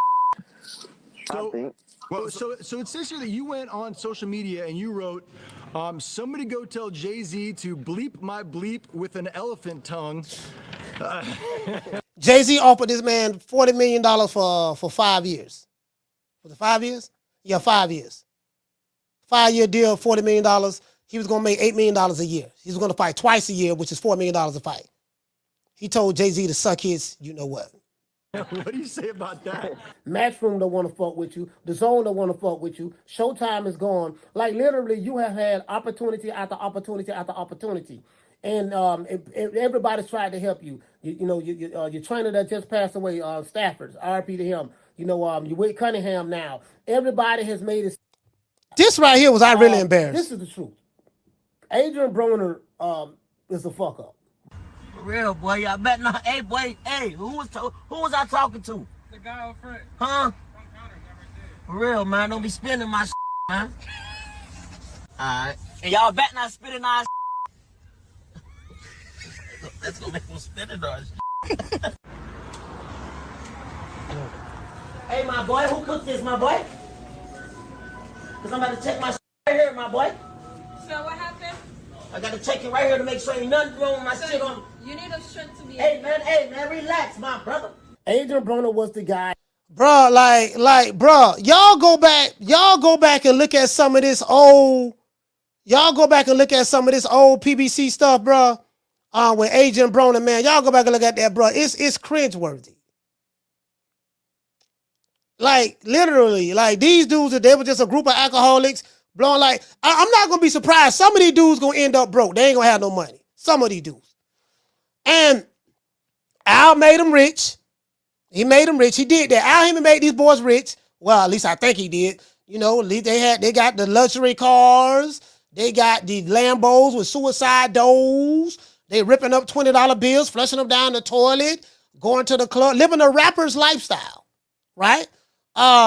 It's really sad, bro. It's really sad, man. So I just, man, the clown shit. It's a lot of stuff that been going on that we probably haven't paid attention to. But when I sit back and gotta go back and do my research and look at some of these old videos, I'm like, man, you know what, man? Some of these dudes just some fuckers, man. Let's get a round of applause.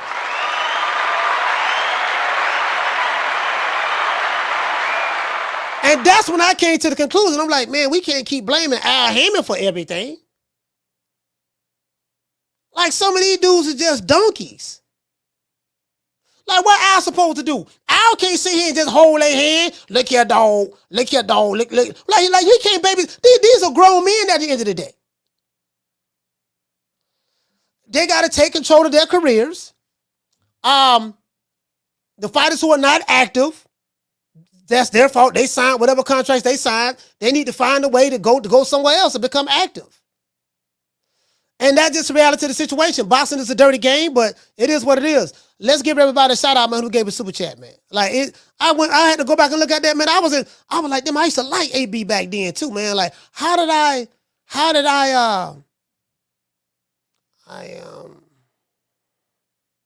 hold on. Sorry about that.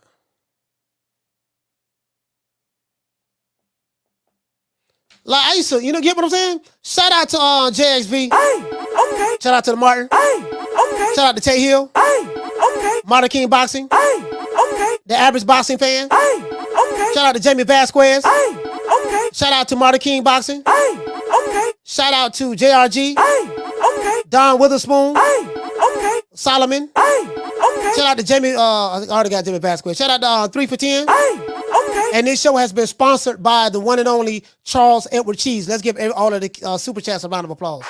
And the sponsor, Charles Edward Cheese. And shout out to Flex for the cash out. Let's give him a round of applause as well. Bro, like I'm sitting back thinking about this, man. I'm like, damn, dog. If Adrian Brony end up with not a dime in his pocket, he has no one but to blame for him but himself. If he ends up with not a dime in his pocket. That's any of those fighters, right? So, as it relates to Jaime Munguia and Canelo, should I give Jaime Munguia a benefit of the doubt?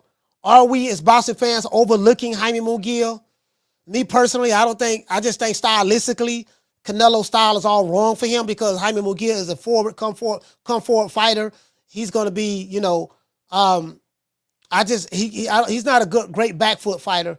I just think, just my opinion, I think Canelo's going to press him out, meaning he's going to put pressure on him to the point to where he's going to break him down systematically. Footwork is going to be an issue. I think that if Jaime Munguia becomes a little too aggressive, he's going to leave himself open for counters. Canelo is a great counter puncher. That's what he's going to do. Me personally, bro, I don't want to defecate on Jaime Munguia, piss any of his fans off. I just don't see it. I don't see it. But we'll see, man. This is boxing. It is boxing. Let's give a shout out to everybody who called the show. Shout out to Adolfo from Sacktown. Okay. Shout out to Coach Eddie from ATL. Okay. Rob from New York 3 times. Okay. Jamie from New York. Okay. Jesse from LA. Yay. Okay. JBN from Fort Worth, Texas. Okay. Mason from Flint, Michigan. Okay. D-Block from Dallas, Texas. Okay. Martin from Jersey. Okay. And Drew from LA. Let's give the callers a round of applause.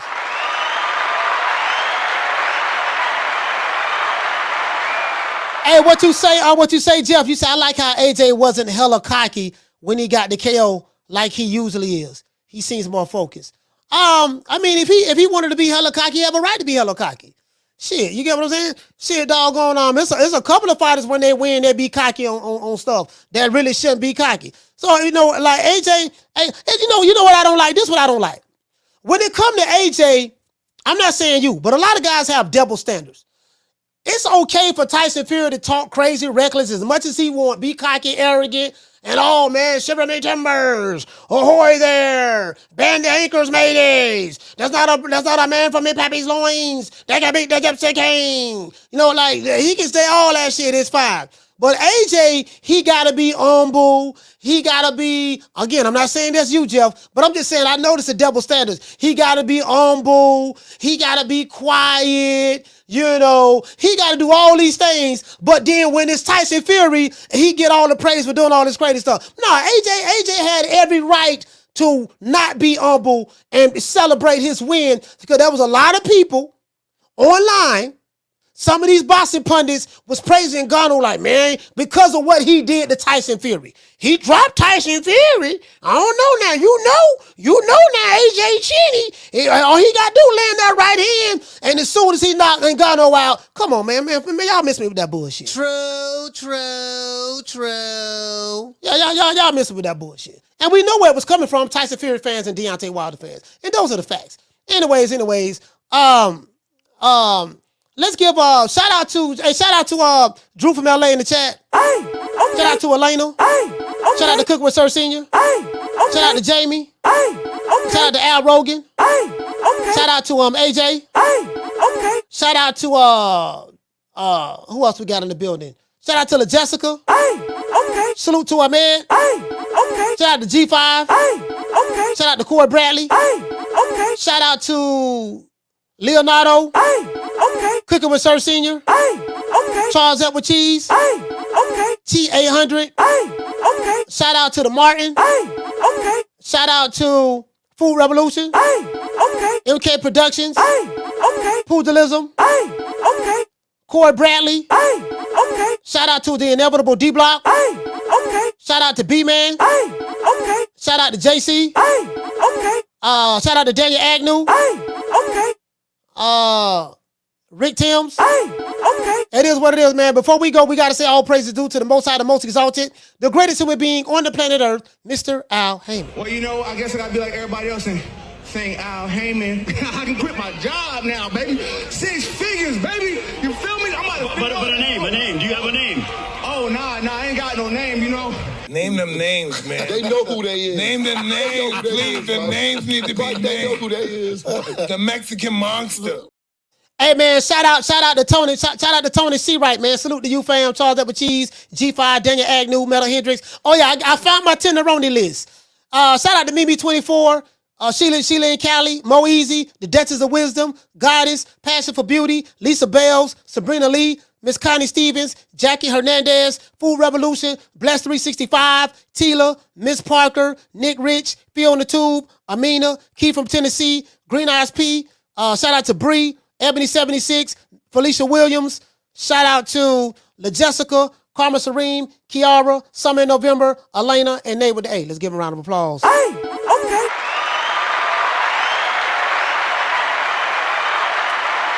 And man, if y'all sitting here watching the show, hate watching, don't want to hit the like button, Riley, get them. Look, fuck you, fuck the plane you flew in on, fuck them shoes, fuck the socks with the bell on it, fuck them cheap ass cigars, fuck your yuck mouth teeth, fuck your hairpiece, fuck your chocolate, fuck Guy Ritchie, fuck Prince William, fuck the Queen. This is America. My president is black and my Lambo is blue, nigga. Now get the fuck out my hotel room. And if I see you in the street, I'm slapping the shit out of you.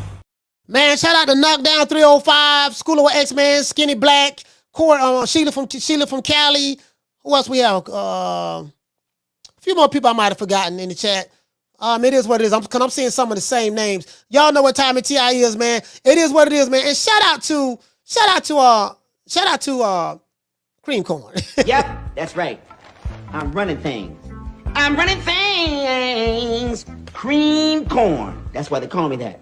Smooth. I got more measure for your pleasure. Stick with me, baby. I'll have you farting through silk. And let a nigga mess with me. I'll jump on him. All 93 pounds of pure dynamite.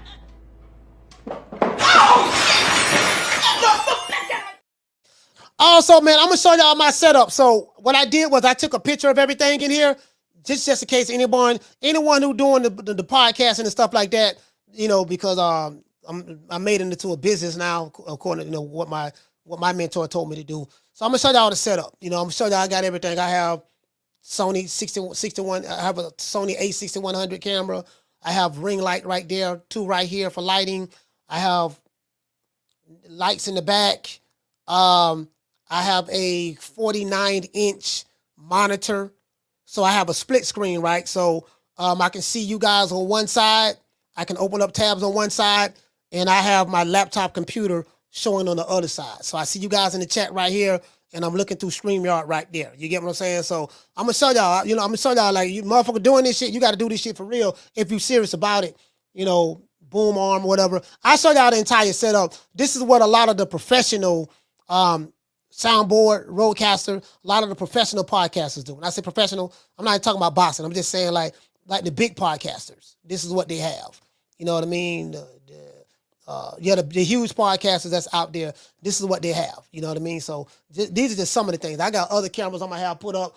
I got other cameras I'm going to have there, one there. I'm going to have some in the back as well. So I'm not finished yet. So I see you guys, man. Y'all know what time of TI is, man. It is what it is. And when you see, shout out, man. Shout out to the boys, man. Shout out to the boys over at the PBC, man. Y'all keep partying. Y'all keep having fun, man, doing y'all thing. Yeah. Ooh, that look good.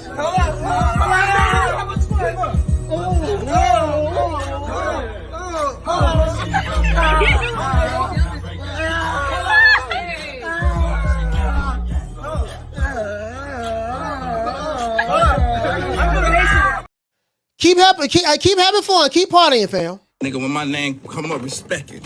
Let's go. Stop playing with my fucking name. All drill y'all. Stop playing with my name. I ain't gonna say it no more. Put some respect on my name. It is what it is, man. Y'all know what time it is when I drop the phone lines tomorrow. Y'all make sure y'all call. I want you to call me. And speaking of AB, we might as well go ahead and celebrate AB style.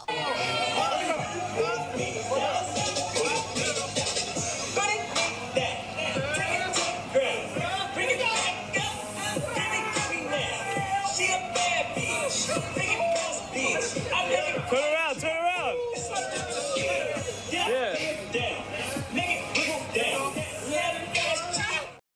Shout out to Tina. She say, Coach, please keep us informed on your movie status. Well, the good thing is we got the money for the movie. The money is not an issue. It's just a matter of picking the right date in order to shoot. I'm glad you mentioned that because I was just talking to someone about that not too long ago about, man, I supposed to start shooting this movie in February, but we got the money. The bread is there. No problem. So trying to pick which date to start shooting it. Different scenes and stuff. It is what it is. I spoke to all of the actors who are going to be in it, but we gotta get started on the film. So the budget has been met, finances is there, and I'm going to get started. I'm going to pick a date, and I'll let you guys know exactly when I'm gonna do it. We got it. Let's see. I trimmed it down. I had like 40 something characters that was going to be in it, but I trimmed it all the way down to like 20 something, and I'm going to do whatever it takes to make the movie efficient. And it's going to be funny. I'm going to do whatever it takes to make it efficient and as easy as possible. If it's going to be problems or issues, trying to get people to come from different states or whatever to come here, then I can eliminate that problem. I can eliminate that problem if that is the case, right? That can be eliminated. If it's going to shoot the budget up past too high, I can eliminate that problem and just work with everybody that's here in my locale. So we'll see. We'll see. I'll let you know. I keep you updated. But everything is good as related to that. The finances have been met for the movie. So it's not going to shouldn't cost a whole goddamn lot. It's not going to cost a whole lot to shoot this shit. You know what I mean? To be honest with you. So I'm just being honest with you. It's not. So it is what it is. But y'all know what time of TI is, man. Salute to everybody, man. I'm gonna see you guys tomorrow, 3 o'clock East Coast time. You know what it is.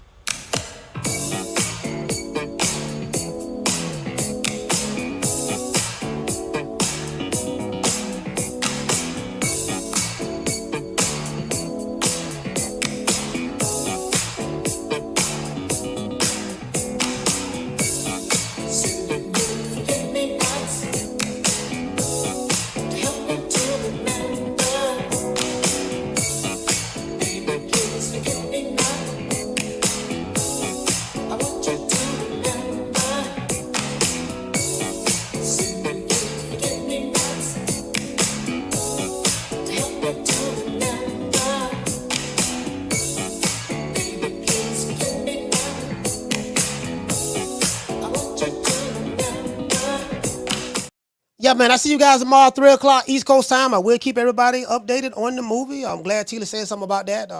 So as a matter of fact, as soon as I get off this show, we finna get to it. I'm gonna find out what's up, and we're gonna go from there. So I see you guys tomorrow, 3 o'clock Eastern Standard Time. You know my motto, don't meet me there, beat me there.